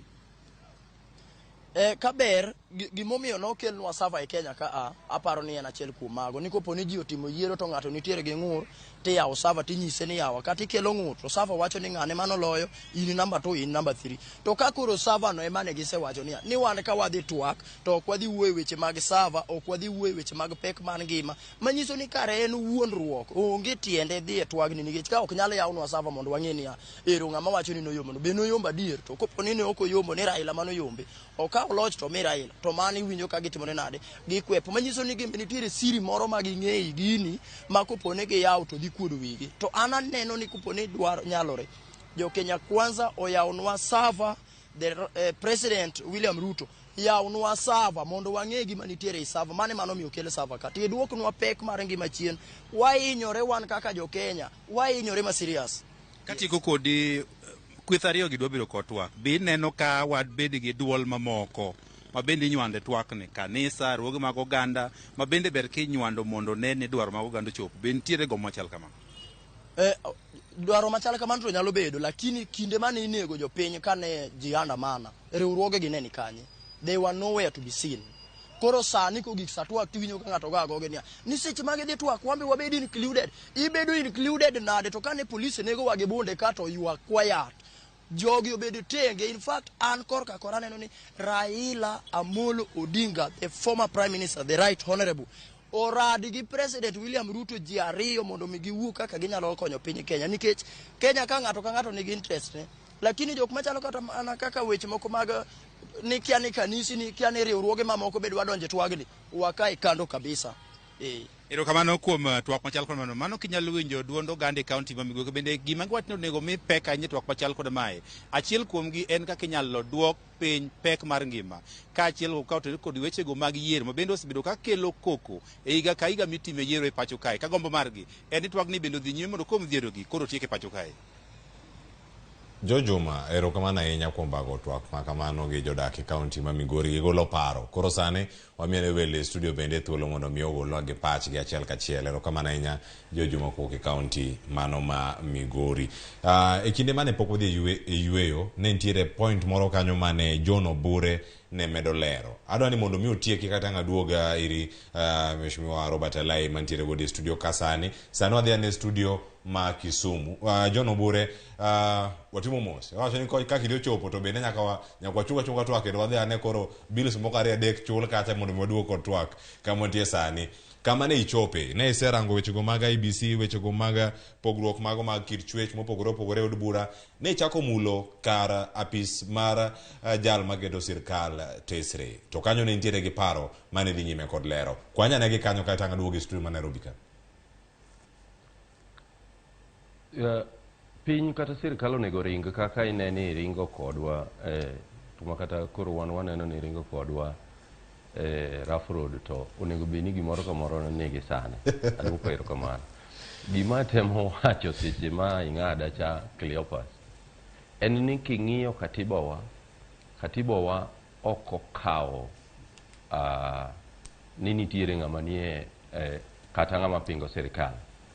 Katiba ma Kenya ma 2010 ni neno ni ng'ato ka ng'ato nie sirkal. Makmana nie sirkal ka nitiere joma tin to kod joma ng'eny.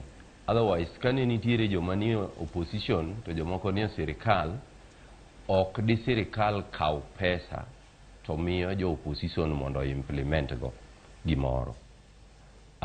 King'iyo joma ng'eny gi joma tin bende samoro king'iyo bunge tinyalo penjiri ni to kupo ni wadwaro ng'iyo mana ni koro mondo ong'i bunge mamalo to nyaka chama moko magoyo koko gi kidhi e county stin ka kuonde moko go gi ng'enye magi ketho chik makata minority leader en jachamano, majority leader be en jachamano, committees te mani assembly en chama achiel. Omiyo king'iyo katiba kaka nolosi to katiba nolosi mung'eyo ni ng'ata ni sirkal en mana ni nafas kata nyando oketi mar checks and balances.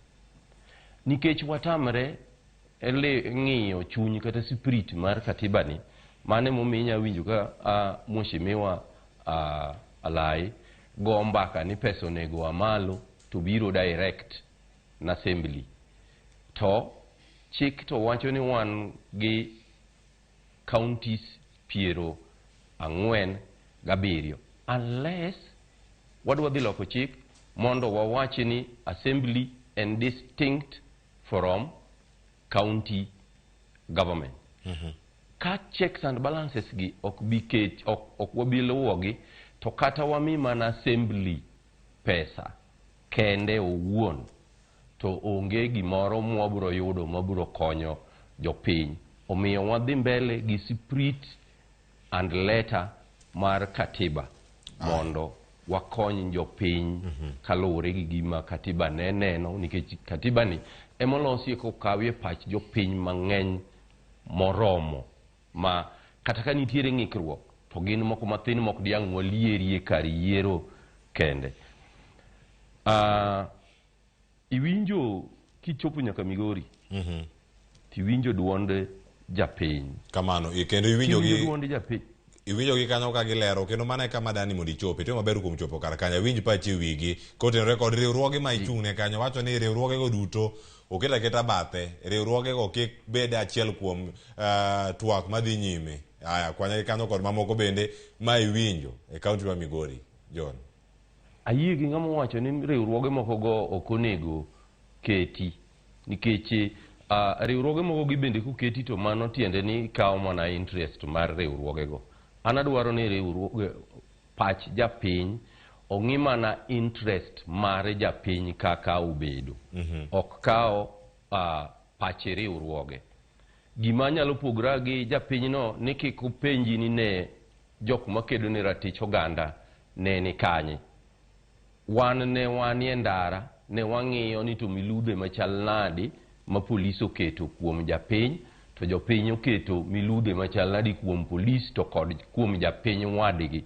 Nikech ka wachung' kuma wachung'ie ni to ok wachung' ni wadwaro ni wadog ni ng'ato, wanyalo wacho ni japiny nitiere kama nyocha koso seche manyo wadhi e maandamano ni, ogoyo japiny wadgi, okwalo japiny wadgi, ogoyo polis, to pod wanyalo wacho ni nyaka polis mano nigi teko mar ng'iyo no orito ngima kod mwandu japiny bende notimo makosa, olowo ji nyaka e udi, mogolo ji e udi, mogoyo ma jomoko onego. Mano gima nyaka wakwedi. Omiyo kama wantiere ni ok wantiere ni mondo wadog ni ng'ato, wantiere ni mondo waketi jogo manie telo oluw chik moko ketho ratiro mar ng'ata mane osenyuol kata ma ibiro nyuol e Kenya kae. Omiyo ok agombi ni mondo awachi ni jok mokedo ni ratiro mar oganda obedie e mesa migoye mbakani. Gima wacho ni mesa migoye mbakano kikete ji to nyaka ketie ji mokiweyo oganda moko chien. Nyaka bed oganda go duto te oketie mesa mondo gin pachgi otimre nadi owinji, ok kikundi. Mogik adwaro ni mondo awachi ni gik moko mineno ka jogi bagogo ji ma ng'ani dwa wacho ma ng'ani dwa wacho ma king'iyo process ma koponi wadhi e mediation ma mane gima nawinjo ka jakom wacho ni wadhi e mediation gima chal gima ne mar Kofi Annan, en ni gik ma jogi goe mbaka duto ma Ichung'wa wacho gima Wandai wacho mago pachgi ma gibiro tere e mesa koseyier mediator to ji winjire ma mediator will guide ni magi e gik mwadhige twak. Kapok ochopo kama mediator no wacho ni magi gik mwadhige twak, to an koma chung'ie ni takao mago mana kaka pach jok mondiko gigo. Nikech nyaka chop kanyo ekwa biro wacho ni to be cost of living nitiere e gino. Ka wan wang'o konge to wawacho ni nonego bedi. Be wach IBC ni e gino. Ka onge samoro wabiro go mbaka kato king'iyo gik mapek kang jogi obet kanyakla tibono wanga samoro IBC ok pek ni gin. Samoro opposition leader ok bi pek ni gin.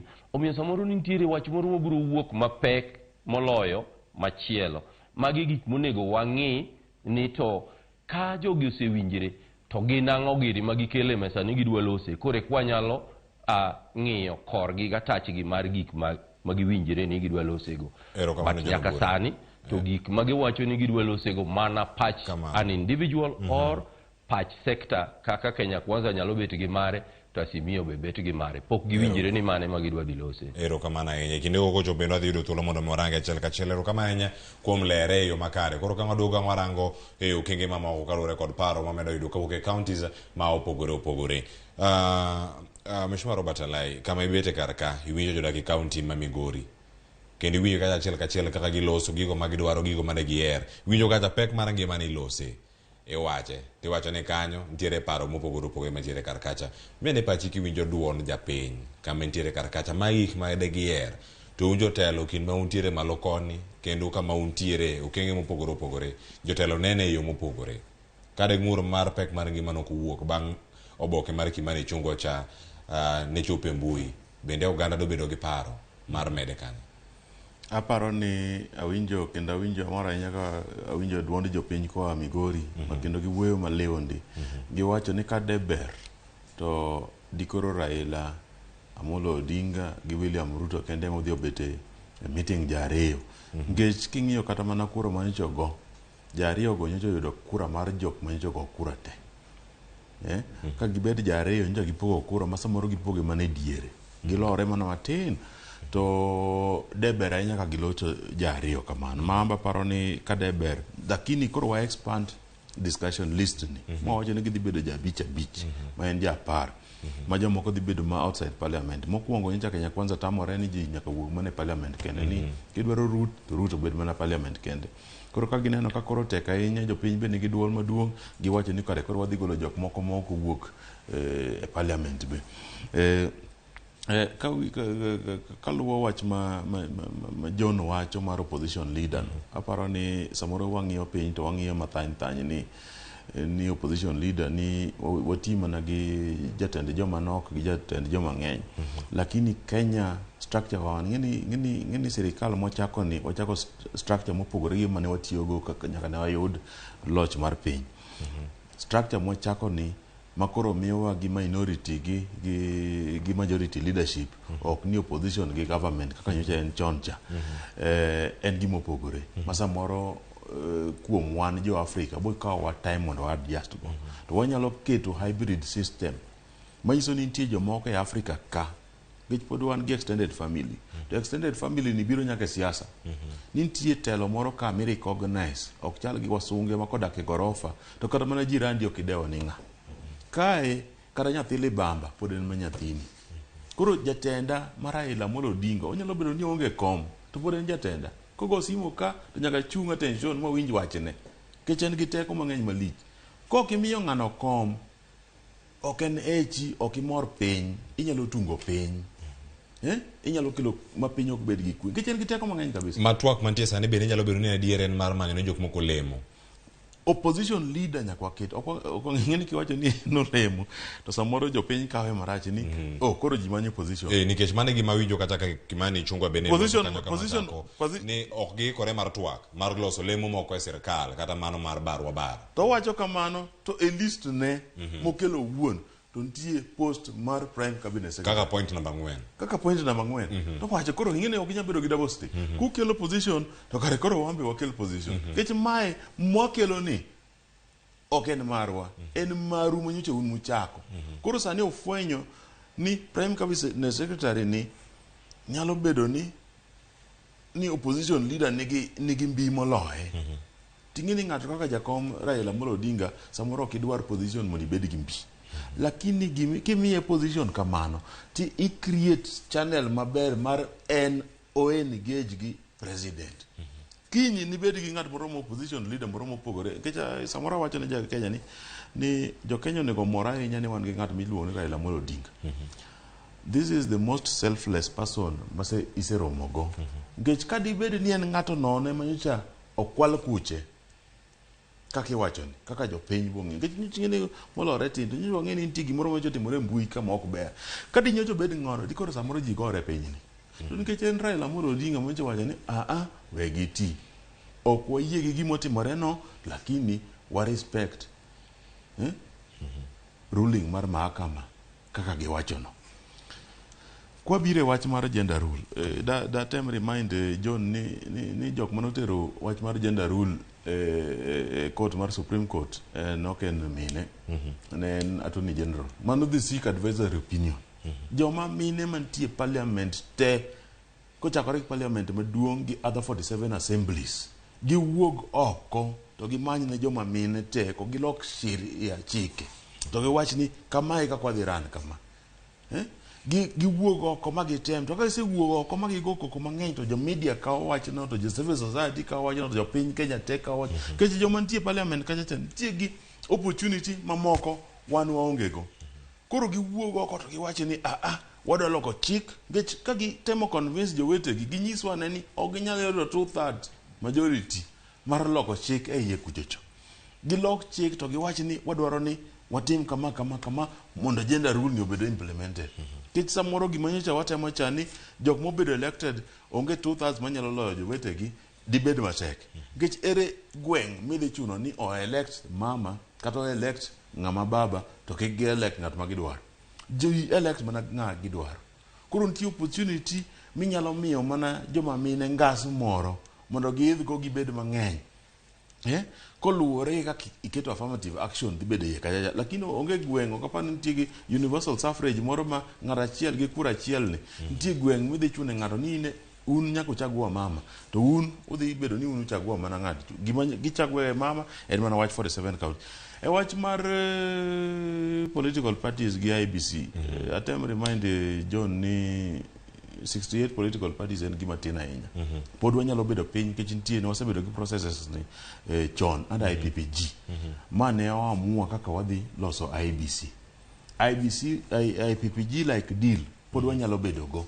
Mwawach ni political parties cha gilos duol moro margi matin. Giyiere nikech political parties bok nyalo miyo political party te ni tek ni register. Nyaki bede ni imbe nyocha in gi duol. Nyaki bede nyocha in gi duol moro county. Mo sebedo nyocha nyalo yudo influence ma elect ji. Nikech political parties oyiene ji inyalo elect inyalo register kama 1000 political parties. Tok ni tek ni registered to in gi duol. Ka in gi duol mana kanyocha igolo ji.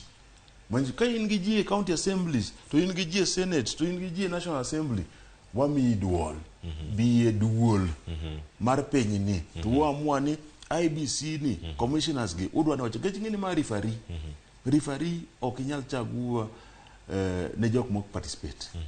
Inyalo bedo ni chagua lakini ng'at mok participate lakini chagua mana ka jok mok participate or recognize ni ng'ano is going to be free, fair and accountable. Mheshimiwa Robert Alai, nitie kama John Obure nomako wechego mag duond buche. Achiel kuom gigo mazimiyo nyoro noore oboke mare mana giyiero kanyo jogi abich madhi twak kod jo Kenya Kwanza. Gik magilose karka. Ka iwacho kacha ni nywako pach oganda kachiel koda pach giduto chenro ma opogore mantiere karka. Ang'eni mana wayudo thuolo mondo mwaduoke. To mano kotene kod wechego mag wacho kacha ni respect for political parties. Chiwo luor ne duond buche mopogore. Mag paro no kanyo ni mar sani koro wadhi achiel kachiel kar jot mar jatend piny Kenya mano kama ntiere kanyo bor Nairobi kae ni koro sani otwak kotenore koda orak mago mag jotije sirkal jotend migepe jogoro mongirore wawinjane kaka oloso sani. Be the great nation that we always wanted it to be. And history has given us the opportunity, those of us seated here, to be the men and the women that will bring the greatness of our country to where it is and to where it should be. It's a very defining moment from where I sit because I see the great opportunity for our country. And that is why, for the first time in Kenya, we are in the midst of the most vigorous national debate in our nation's democratic history. For a few years now, the cost of living has been an oppressive yoke around the necks of most Kenyans, and its most punitive effects have been felt by vulnerable people, most of them at the bottom of our economic pyramid. The COVID-19 pandemic, for example, not only brought home the intense local impact of tremendous external shocks occasioned by disruption of international supply chains and markets, it also revealed the limitations of the prevailing economic model and exposed the full extent of the nexus between the state and citizens. For those who had jobs, majority of whom were in the informal sector, the prices of essential commodities rose beyond the purchasing power of their incomes, demonstrating the precarity of the majority of our people's livelihoods, and serious illness brought with it the ever-present threat of poverty arising from exorbitant medical costs. Although there was opportunity to use the COVID-19 downtime to increase agricultural productivity, subsidizing farm inputs was not a priority compared to vendor-driven pandemic-related expenditure, which eventually failed due to wastage, corruption, non-performance, and delays. Other measures and programs undertaken during this time exacerbated the suffering of Kenyans at the bottom and made many people question the priorities of their government. This was the beginning of the national conversation that subsists to this minute and has anchored robust engagements which defined the last election and subsequent political and policy discourse. The primary bone of contention is, who does the government work for? An old and favored approach to answering this question was to pledge to do more, in fact, much more, of the same old policies, programs, projects, and interventions that have failed at such a high cost that poverty, unemployment, and underdevelopment are actually intolerable. The other option was to embrace a bold new vision and undertake ambitious interventions aimed at transforming the country's economy by creating jobs, increasing incomes, while ensuring that food, shelter, and health are available to everyone, especially those of us who are not privileged. I say this in reflection because a trend was created that using other people's money, which is debt, is a very innovative way of delivering government programs, which is the biggest fallacy, because as a result of using other people's money and contracting debt left, right, center, front and back, we drove our country almost to the brink of debt distress. And it became our first assignment to steady the economy of our country and to pull back our country from going over the cliff. I am very proud today that almost a year in, our economy has steadied.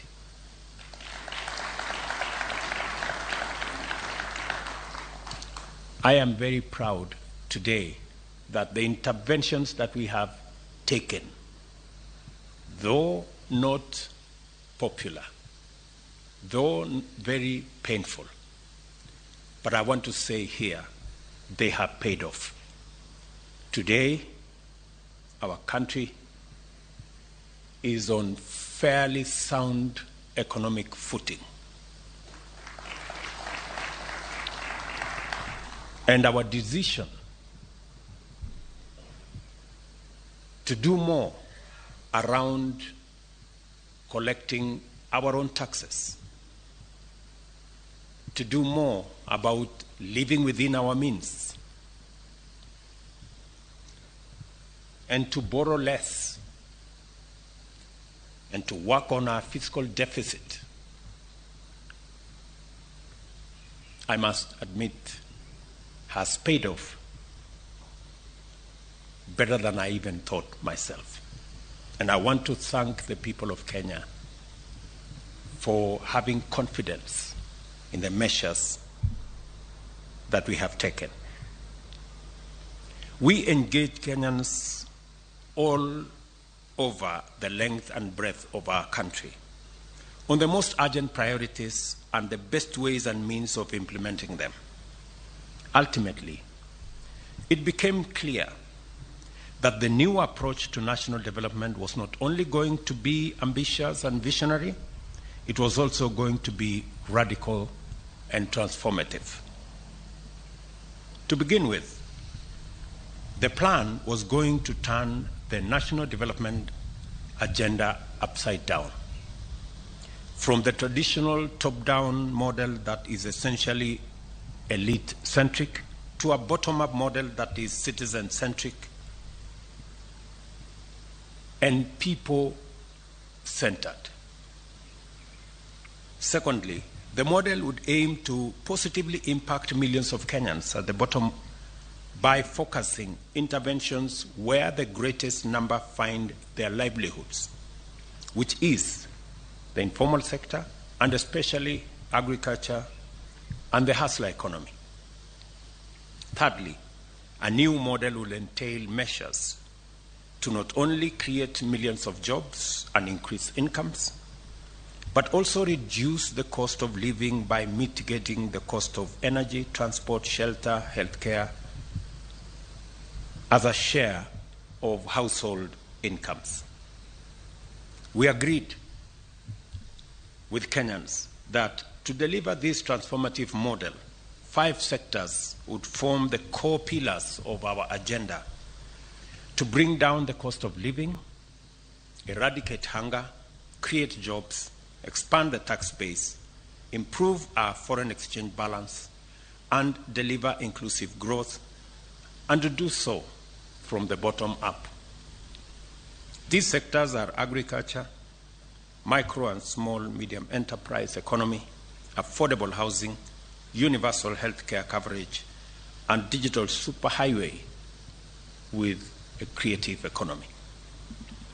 These form the pillars of Better, our plan, the bottom-up economic transformation agenda, which sets out my performance contract with the people of Kenya that I entered on behalf of all of us to be delivered by the entire government. The terms of the contract are fairly straightforward.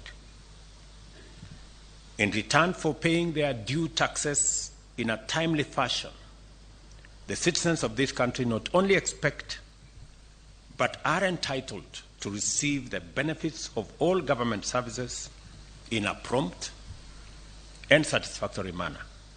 By virtue of our governing mandate, we are committed to the performance of our part of the contract, and so in full.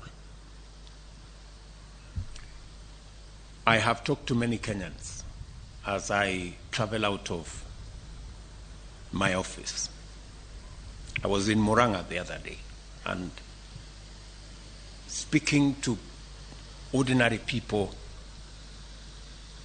they have confirmed that they do not want their country saddled with unnecessary punitive debts. They were very clear to me. And they have committed that, yes, they are going to pay taxes, but they demand, and rightfully so, delivery of every service that is due to them, and that nobody steals their money. That they were unequivocal. The robust national debate over the bottom-up economics demonstrated that the people of Kenya are highly engaged with the policies that affect their interests and are ready to give good policies a chance. The animation which characterized national and parliamentary debate over Finance Act is, in my view, had more to do with the absence of a consistent culture of promise-keeping in our politics and of faithful alignment between government policy and the people's aspirations.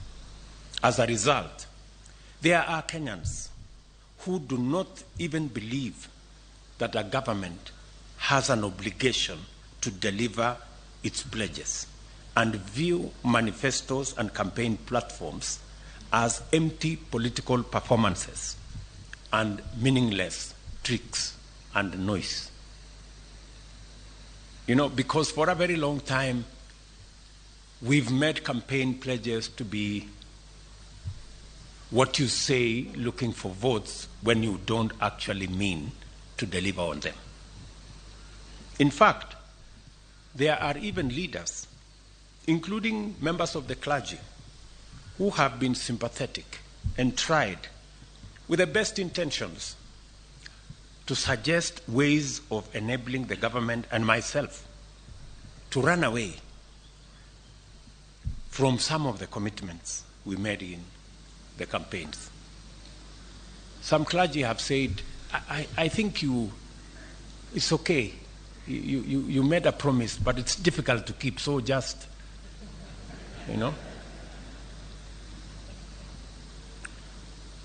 And it's because of the culture that has been built. Many people did not believe that we are going to have a hustler fund. Many people did not believe that we are going to reduce the cost of fertilizer. Many people did not believe that we are going to hire 55,000 teachers in under 1 year, because commitments, promises have been made with no intention to keep any of those promises. And I see the difficulty that people have when we have to make difficult decisions. They think that we have overcommitted ourselves. I want to tell the people of Kenya, the commitments we made, the promises we made, we will keep each and every one in full.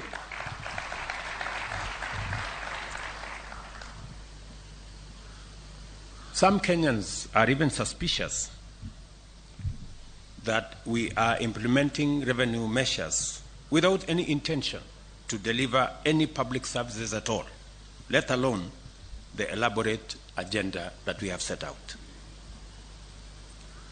While I appreciate the goodwill and concern, I wish to state in no uncertain terms, in order to clear any confusion and to give comfort to all Kenyans, that this administration is committed, fully committed, to the implementation of the pledges and commitments contained in our bottom-up economic transformation agenda plan. We promised that our government would defend the Constitution and constitutionalism, institutionalize issue-based, performance-oriented politics, and implement better our plan. We shall not run away from any of the commitments therein. We will keep them. This is the context in which we have negotiated, developed, and are today going to witness the signing of the first generation of ministerial performance contract for the financial year 2023-2024. Performance contracting in the government of Kenya is now in its 20th year of continuous implementation, and over that time, the performance contracts have evolved into a robust tool employed by government for measuring the performance of ministries, departments, and agencies in serving the people of Kenya. I don't know whether it is because these performance contracts have been going on for 20 years that many people maybe mistakenly think that it is a ritual. And that is why people resort to the old incompetent excuses that there was traffic, for them not to be in a public, the most important public function. We have a job because we have a contract. If you cannot keep time with your employer, you have basically dismissed yourself. I mean, it's just as simple as that. So, for those who came late, who are members of the executive, I will be expecting a written explanation, and it should not include matters of traffic, on why they do not take these performance contracts seriously. Because If you do not take this performance contracting seriously, it means we do not take the contract with the people of Kenya on performance seriously. And that can be a very serious indictment on anybody.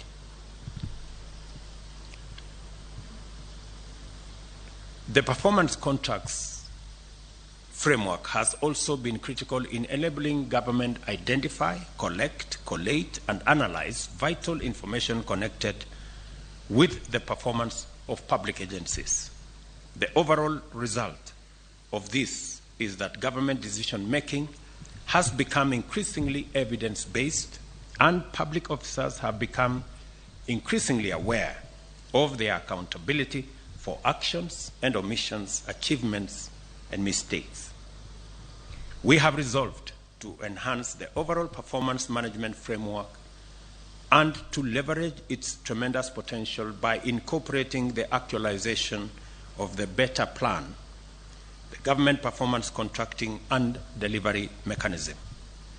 Our objective is to achieve the highest levels of efficiency and effectiveness in the delivery of public services, ensure accountability in the utilization of public resources, improve the mechanisms of service delivery, realign public agencies with their core mandates, and accelerate the completion of programs and projects. We are here to declare our intention to implement our commitments, serve Kenyans, and to do so in a highly systematic manner. Our performance shall be robust. Our purpose is to make sure that the stewardship of public authority and resources will be responsible, transparent, and accountable. We desire to actualize the twin mandates of citizens' rights and government's obligation by governing well in a people-centric, results-oriented manner. We have made sure that every ministry, department, and agency has aligned their performances and policies with the fourth medium-term plan of the Kenya National Vision 2030, which now incorporates key government priorities under the 5 better pillars. It is now a fundamental duty of cabinet secretaries, principal secretaries, chief executive officers of state corporations, and the principals of tertiary education institutions to implement obligations under their performance contracts by taking every measure to execute key government priorities on time and with the allocated resources. In keeping with our commitment to deliver, the performance contracts have been perfected through a rigorous process of vetting key priorities and ring-fencing their funding through the National Treasury. Every instrument that shall be derived from these contracts for implementation by MDS must replicate this model, and it shall be the duty of cabinet secretaries to ensure full implementation and conformity. As I stated in April, during the launch of Performance Evaluation Report, performance management shall be implemented throughout government, and no public institution funded through the Exchequer will be exempt. You will recall that in our manifesto, we set out the principles that would guide the implementation framework of the bottom-up economic transformation agenda, which is prioritization, sequencing, and financing. Today, we are translating this aspiration to actionable instruments and at the same time unpacking them into the following commitments. Absorption of allocated funds, including externally mobilized resources. And we have indicated in the performance contract, which every minister has a copy, and I also have a copy. So it will be easy for us to know who is doing what and who is not doing whatever. Measures to reduce the levels of pending bills. You know what we need to do about pending bills. digitization of government services. I already asked every minister, every PS to make sure their ministries, state departments, parastatals, agencies under them work with the ministry responsible, ICT and Interior, to make sure that we move all government services to the digital platform for purposes of efficiency, for purposes of ease of delivery of those services, and making sure that all public resources are accountable, are accounted for.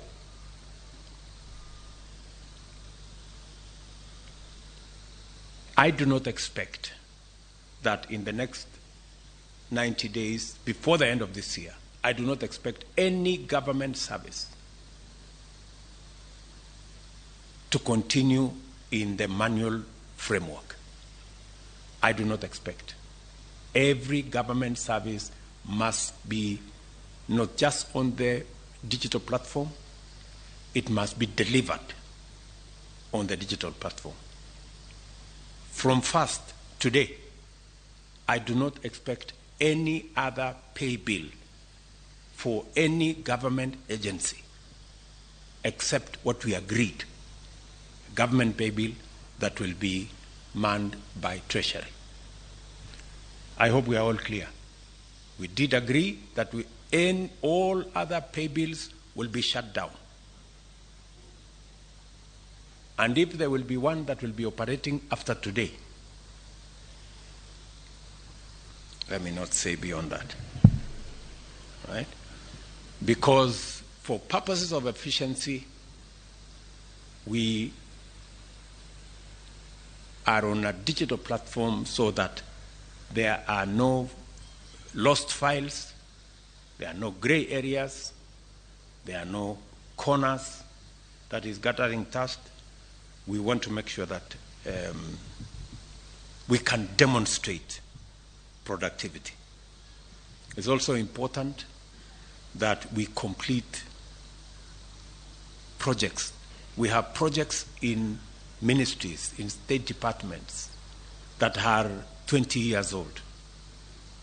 I told the Ministry of Housing, we have markets, 180 markets that were started 15 years ago under the ESP program.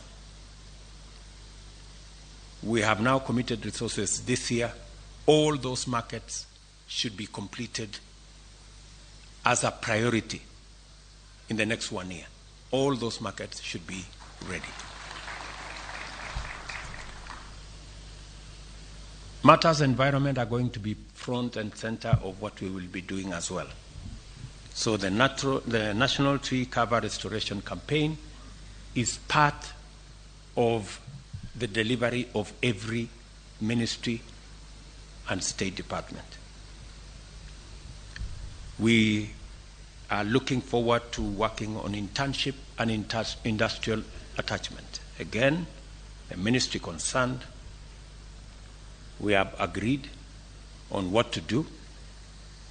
This was our intention 5 years ago, but it was not delivered because of the old culture of making commitments that we didn't have any intention to keep. On internships this time round, we must keep our commitment. I have already engaged the private sector. We have agreed. Government is going to deliver progressively to 20,000 internships every year. The private sector have committed to me that they will deliver up to 50,000 internships every year. We want to see how we can grow this to 100,000 and make sure that we give a chance to many young people coming out of college, coming out of our universities, to practice what they have learned, either for a year or 2 years, acquire some experience, and find their way into employment and also into the market. Access to government procurement opportunities by young people, women, and persons living with disability. As I have said with clarity, that for a very long time we invested a lot of resources in our human capital, and rightfully so. This year, we have committed 628 billion Kenya shillings for the education of the people of Kenya. That is huge resources. We are deploying additional resources in the hiring of additional teachers. We're deploying additional resources in making sure that we deliver on our TVET program. We are almost doubling resources that will go to our university education, and we are pulling all our universities from being saddled with debt because of the old funding model. But different from the past, this year, we not only have a program on education and training, we also this year have a program on what happens when our children come out of college, come out of school, and come out of our universities. That's why we have clarity on how we are going to create jobs this year. We have clarity that we are going to have a clear plan on how to create jobs. And I expect that every ministry and every department will be aligned. Whether it is our housing plan to create 1 million jobs, whether it is our digital space and digital jobs and Ajira and ICT hubs to create digital jobs, whether it is the Ministry of Labor working with the Ministry of Foreign Affairs and all other departments that work with human capital development in that space for our foreign employment opportunities, targeting another 1 million or so jobs. That whole ecosystem is now going to be part of what we must deliver as government.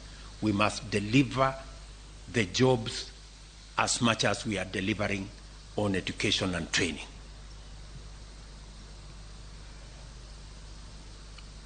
We are also going to work on the project and program of local content. As you've all seen, we've talked about Build Kenya, Buy Kenya, Build Kenya. We've talked about local content.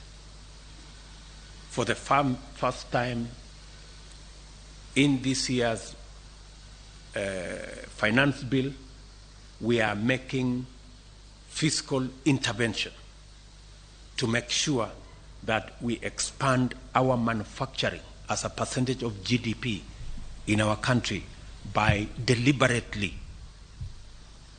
discouraging imports that we can produce locally, whether it is cement, whether it is steel, whether it is furniture, whether it is fish, and all the other things that we've always imported when we can manufacture them locally using local talent, local expertise, local resources, and building our local manufacturing and industrial capacity.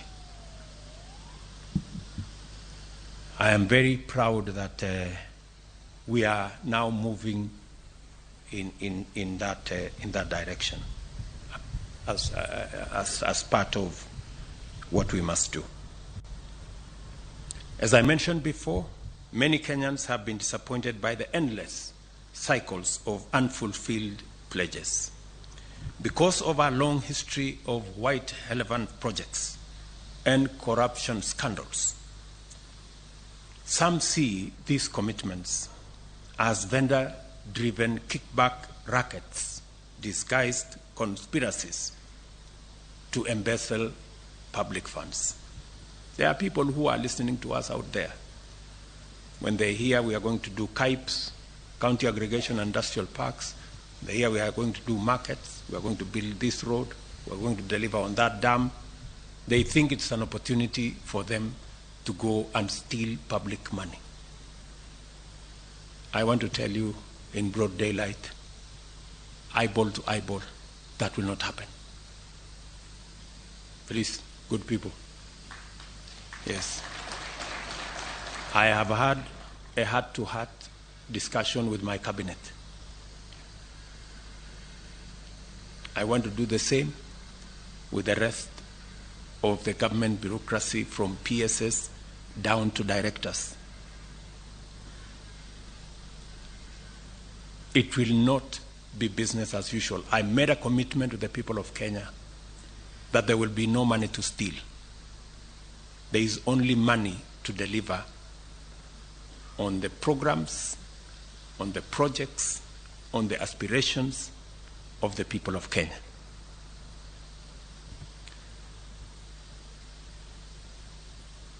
A political culture of poor promise-keeping, as well as endemic corruption, has done significant damage to our social fabric by eroding trust in government and widening the rift that separates citizens' aspirations from government policy. We cannot afford to wait and see where this road may lead, because it has already brought us to a very terrible place. It is time that this comes to an end once and for all. And I promise you, it will come to an end. For those who have engaged in corruption incorrigibly, because I know, for example, the people in the procurement space. There was one lady in one of the roads departments, corrupt to the core, to the extent that she could not be transferred by anybody, even by the minister, because if she was transferred, she will go to court, buy the court process, and make sure that she's returned. That is the kind of chronic where corruption has taken us. I hope Mr. Kipchumba Murkomen and Bwana Mbogwa, I hope that lady no longer works for the government of Kenya. Yeah. We cannot have such. There are people who have made government offices their private property. You try to transfer them elsewhere, they go to court, they go to some agency, you find them back. It will not happen. Yeah? Those kind of things, we must put them behind us. We are servants of the people of Kenya. We are not their masters. And we serve at the pleasure of the people of Kenya. We don't serve at their mercy. So it's going to be different. It is going to be different. I promise you, it's going to be different. And it's not going to be business as usual. And we are not going to wait until public money is lost. The moment there is signs that you have intentions of doing something, we will deal with you firmly and summarily. And because we have enough people in Kenya who can do these jobs. Under our new bold vision of radical transformation, we must simultaneously implement policies, programs, and projects to achieve inclusive growth, and at the same time undertake robust measures to eradicate corruption, wastage, and inefficiency. I have given my solemn undertaking to protect public resources during my term in office. I shall be held to account for the good performance of our country, delivery of our commitments, and the stewardship of public resources. I intend, by all means, to keep a good account of each of these mandates. I ask for your assistance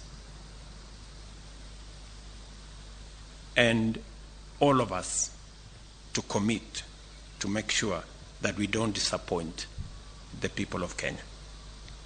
In order to do this, I shall hold every officer serving in government, beginning with you people seated here, to account for both their performance in service delivery and stewardship of public resources. I shall deal with cases of negligence, misappropriation, embezzlement, theft, or other misconduct or corruption in relation to public resources summarily and decisively. You are hereby duly notified. I have high expectations of you because I am confident that by now you are familiar with the workings of government, accustomed with our work rate, and fully aware of our intention to implement all our commitments. I speak to many of you on phone. Many times I call you to my office, we interact in different places. I ask you questions, you know that, on programs, on projects. And I find that many of you, the people I speak to, don't even know what is going on in your ministries or departments. You have very scanty information. The moment I know more than you in your ministry, then you must begin to understand that something is very wrong. Because by constitution, you are supposed to advise me. Explain to me how you are going to advise me if you have less information than I do. Who is going to be advising who? I call many PSs. You ask them what's going on here. They have no clue. And this is your department. That is the job that you have.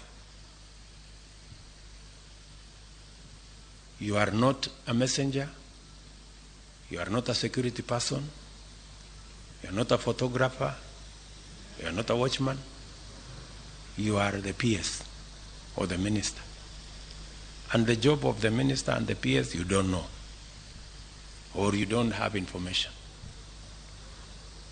How do you run a ministry or that department or a parastatal if you have no information? That is the highest level of incompetence. So please, take time, read. There's a lot of literature on your desks. There's a lot of briefs from departments. There are a lot of briefs from all manner of places. Read.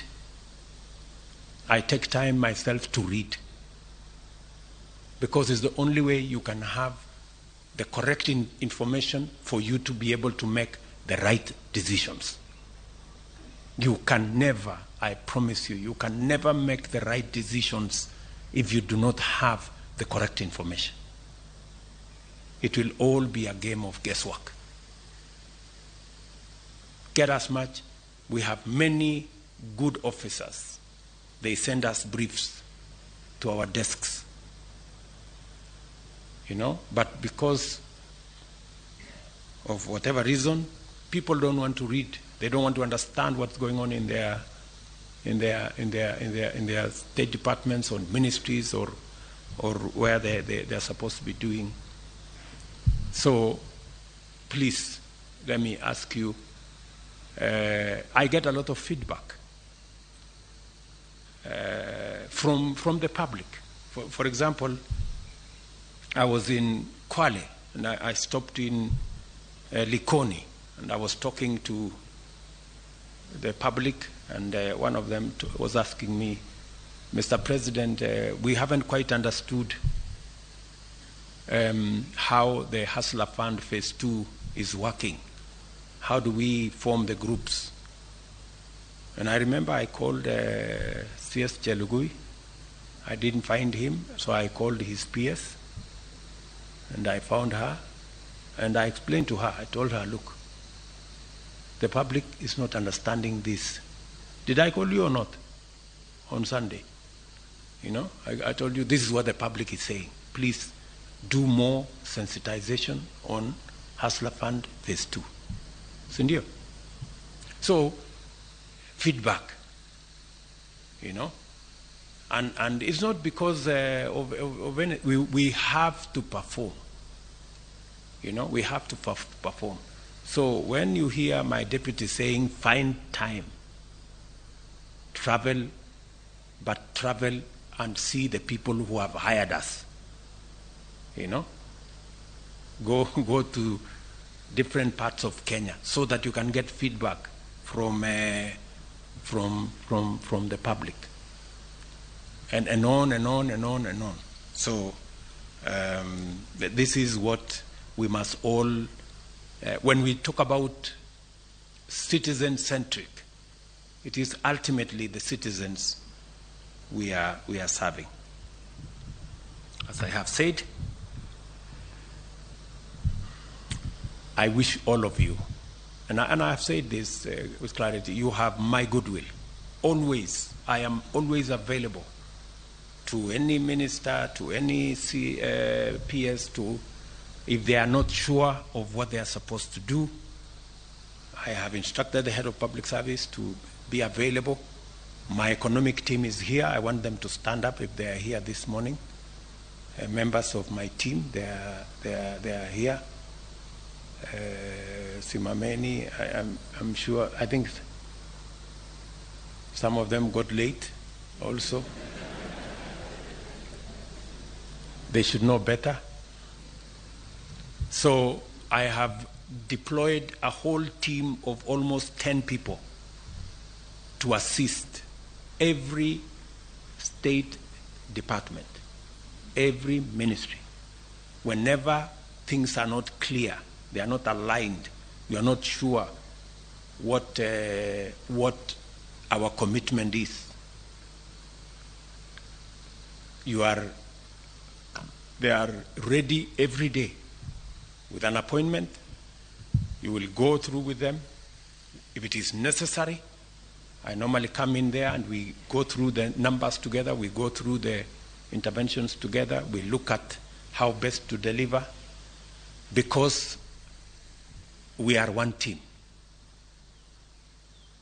You know, we are one team. And my economic team is not interested in running any ministry. And I have explained this to ministers. They are not interested. They are not in competition with anybody. They just want to assist you to succeed, because in your success is our collective success. And in our collective success is the success of our country. All of us must work together. I expect that the other arms of government will work with us in a collaborative manner. Everybody and every arm of government discharging their responsibility. We will be supportive of the other arms of government to the extent that we can, within the provisions of the law. I remember on my first day on the swearing in into office, I made a commitment that our country is going to be anchored on the rule of law. That rule of law is going to be front and center. And that is why we got rid of the culture of extrajudicial killing. And we disbanded the notorious criminal gang that was in the police that presided over those criminal activities. And I intend that the country will continue in that trajectory of the rule of law. I dare say that we did not get rid of extrajudicial killings that caused the loss of close to 200 Kenyans, that ended up in Yala River, that ended up in Tana River, that ended up in Abadeas, so that we can entertain another culture of impunity, of past, present, and other leaders using violence as a currency for politics in Kenya, and in so doing, occasioning the loss of life of other citizens. That cannot be. The same way we said no to extrajudicial killings, we have said no to violence as a means of politics in Kenya. We can discuss all other matters, but violence must not be in the equation of our politics as a country. And so tuendelee namna hiyo, tuko pamoja kabisa. Mimi nawatakia heri sisi wote tulio hapa. Vile nilisema pale mbeleni, tuko na nafasi mzuri sana kama taifa kubadilisha taifa letu la Kenya. Na sisi tulio hapa kama viongozi wa serikali kwa sasa, tuko na jukumu la kihistoria ya kubadilisha Kenya. Ndio tumesema katika mpango wetu tuwe na mpango kamili ya kuhakikisha ya kwamba tuko na food security, tunazalisha chakula. Na mimi nawashukuru wakulima wa taifa letu la Kenya, ni wazalendo wa ajabu. Mwaka huu kazi wakulima wamefanya haijawahi kuonekana. Ndio tuzalishe chakula. We can actually double our food production in Kenya and eliminate the shame of hunger in Kenya. Vile vile tuko na mpango kamili, mpango mzima wa kuzalisha ajira katika taifa letu la Kenya, kupitia mpango wa housing, kupitia mpango wa digital jobs, mipango mingine ya kuzalisha ajira, na vile vile kukuza uchumi wa taifa letu la Kenya. Ndio tuongeze mapato, tuondoe umaskini. That plan, we have a historic moment to achieve it. And I am trusting you as the senior most team to provide leadership, working of course with our development partners and all the other good people that are working with us. Ramogi Juang mago mobiro ni kanyo achiel kachiel.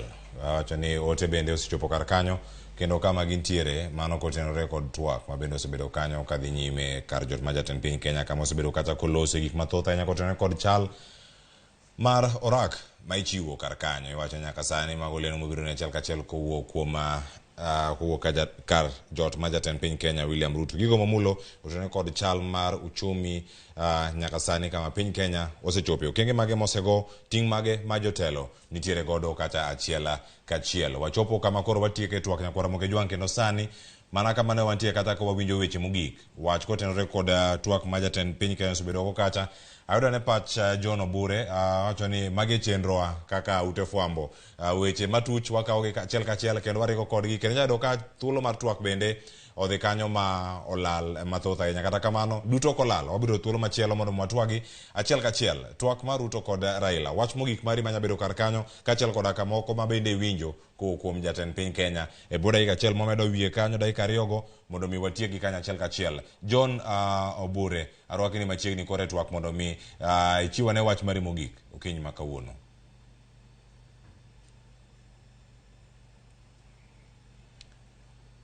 John chal ka gima weche mag tudruok pok olos kanyo makare. Kata kamano yeno mondo aduogo e studio ma Nairobi ka mondo mi watieka network. Nitie weche mathoth ahinya mantie kar kae. Wacho kanyo ni miluma mar kaola ne tero Kenya kamarach e wechego mag uchumi. Magi kin mamoko mantiere kar kacha. Robert Alai, mana kairango twak ma jatend piny Kenya gi twak mar ango kawuono. Inyalo jwako gi kanyo achiel ka timiwa mana wach mari mogik odiochieng' ma kawuono. Erokamano ahinya Cleophas.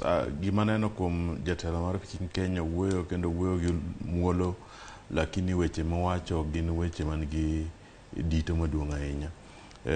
Gima neno kanyo wuoyo wach corruption ma aparo ni o stress ni ok odhi tolerate. To wagombo neno action mokaw kuom not only jok ma o appoint but also jok mobedo elected kaka governors gi deputy governors mag kuonde mopogore opogore. Mar ariyo gima neno kowacho kamano ni unity mar piny en gima important. I hope ni gik mowacho gi odhi timo te kaka Kenya Kwanza. Mar adek wach security mowacho ni police manego ji machielo ji achiela gi mach ne wawuok kuno. To gima wacho no miyo buogo wani to ng'at manyocha ogolo order momiyo ji nyocha ichielo gi mach gima gina machal kama nyocha en ng'a. To wagombo neno action madhi kawore nikech ang'eyo ni mano e kuom achiel gik ma gidhi wuoye ni healing moving forward nyaka wang'i ni e wach maandamano gi kata ka president wacho ni ok odhi entertain violence. Wach maandamano gi ng'at manyocha nego jo Kenya en ng'a to nyocha nego gi orders mag ng'a gini.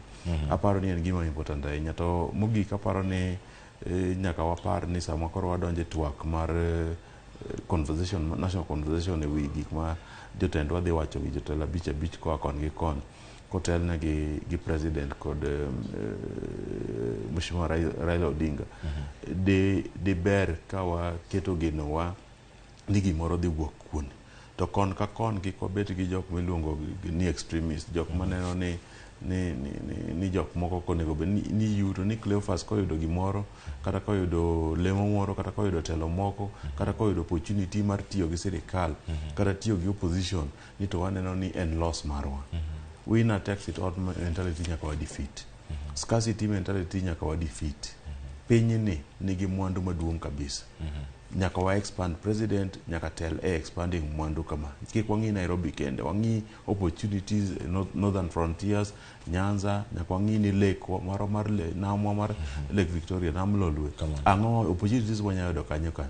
Onge opportunity mar travel kacha mapoko ma explore maber. Hotels dwalore kacha.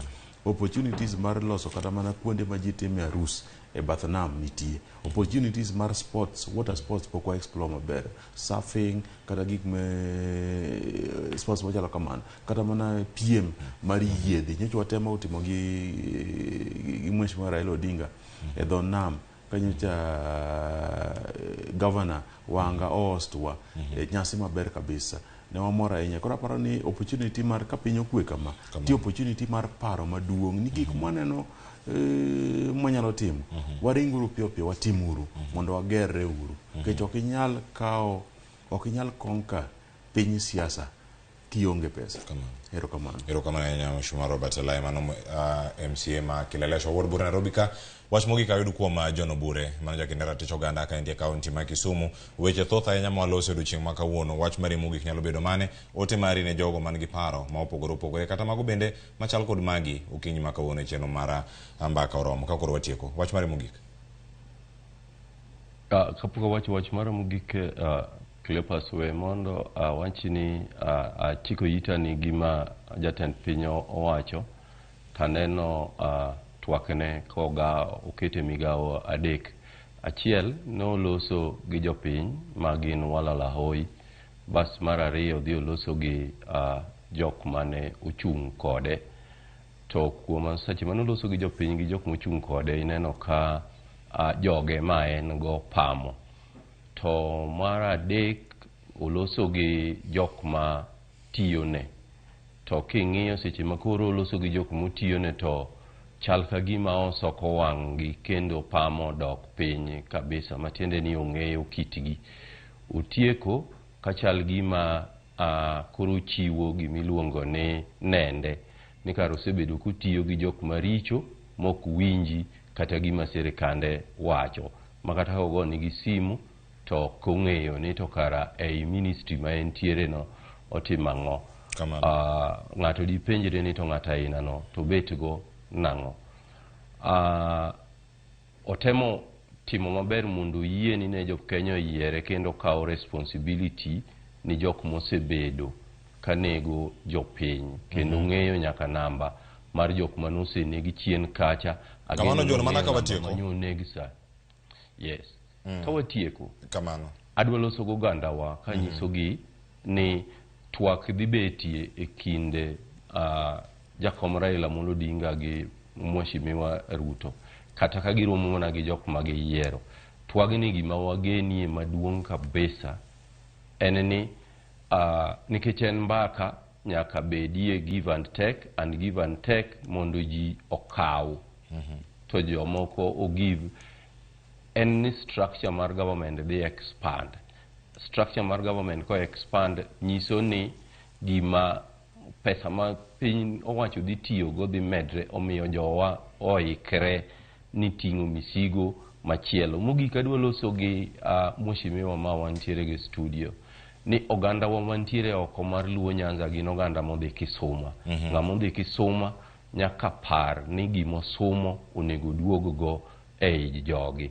Kata gidhi sumo rieko, kata gidhi sumo mwandu, mago mwandu ma nyaka waduoge ei jowa mondo ger jowa. Mane ka gibro konyowa gi Kisuma mane gidhi e erokamano. Aya, erokamano ahinya mano jakinera tero John Obure. Ilose makare jiteni Kisuma. Kata Mheshimiwa ini Kisuma Nairobi kae. Aya. Lakini ansani family na ingeni anjo kilelesho kanje. Okidonga nyanda. Adok nyanda ma limbe. Lakini jok matiyo ne sani gin jo kilelesho. Aya. Erokamano ahinya kora moge jwangu poch gi pak ne jogo duto moketo chenro biro yo makare.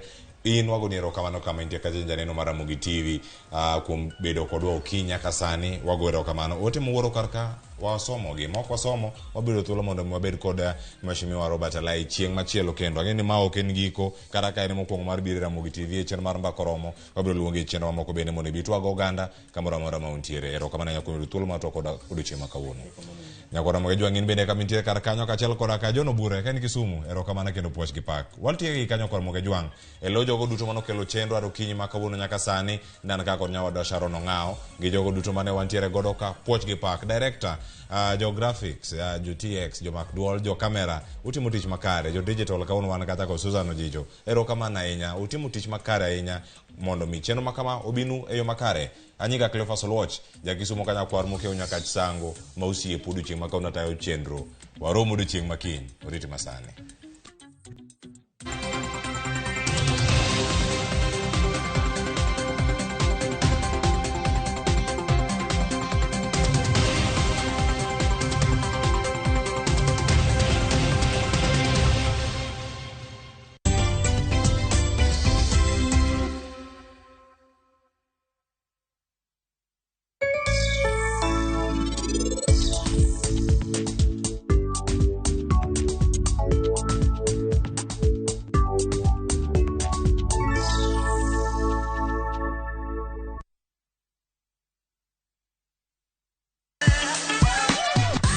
Dualo, ng'ado, wang'o, magi te gin yore mag tedo. To bilo kod chiemo e gima ber moloyo e wach tedo ni. Iwinjo gima winjo kosi winje kendo. Gi tedo itime nyaka obed makare gi suya kod ndhadhu mamit. Tedo gi chiemo gi jailieta tich adek ka tich adek sari okinyi mana e Ramogi TV.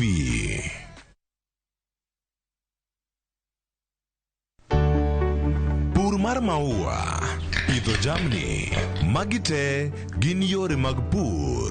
Be inyagori kod kute e puodho? Mchele nigi value addition. E pur gi ohala, walimo jopur ma opogore opogore. Challenges ng'eny e pur generally. E gima jopur iluongo ne janeko. Ka wafwenyo ni yore makare mag pur kendo waduoko penjo moro amora. Pogruok mane malich kata maduong' kind dhiang' mar ring'o gi dhiang' mar chak. Motenore kod weche mag pur kod japur. Kwaseketo manyiwa to sama wapitho cha be nyaka wapith gi DAP. Wan nyaka gi kanuna. Ma nyathi ka mongo. Riwri kod alori nyaka Black e chenro mar pur gi ohala. Tich adek ka tich adek, saa 1:45 otieno.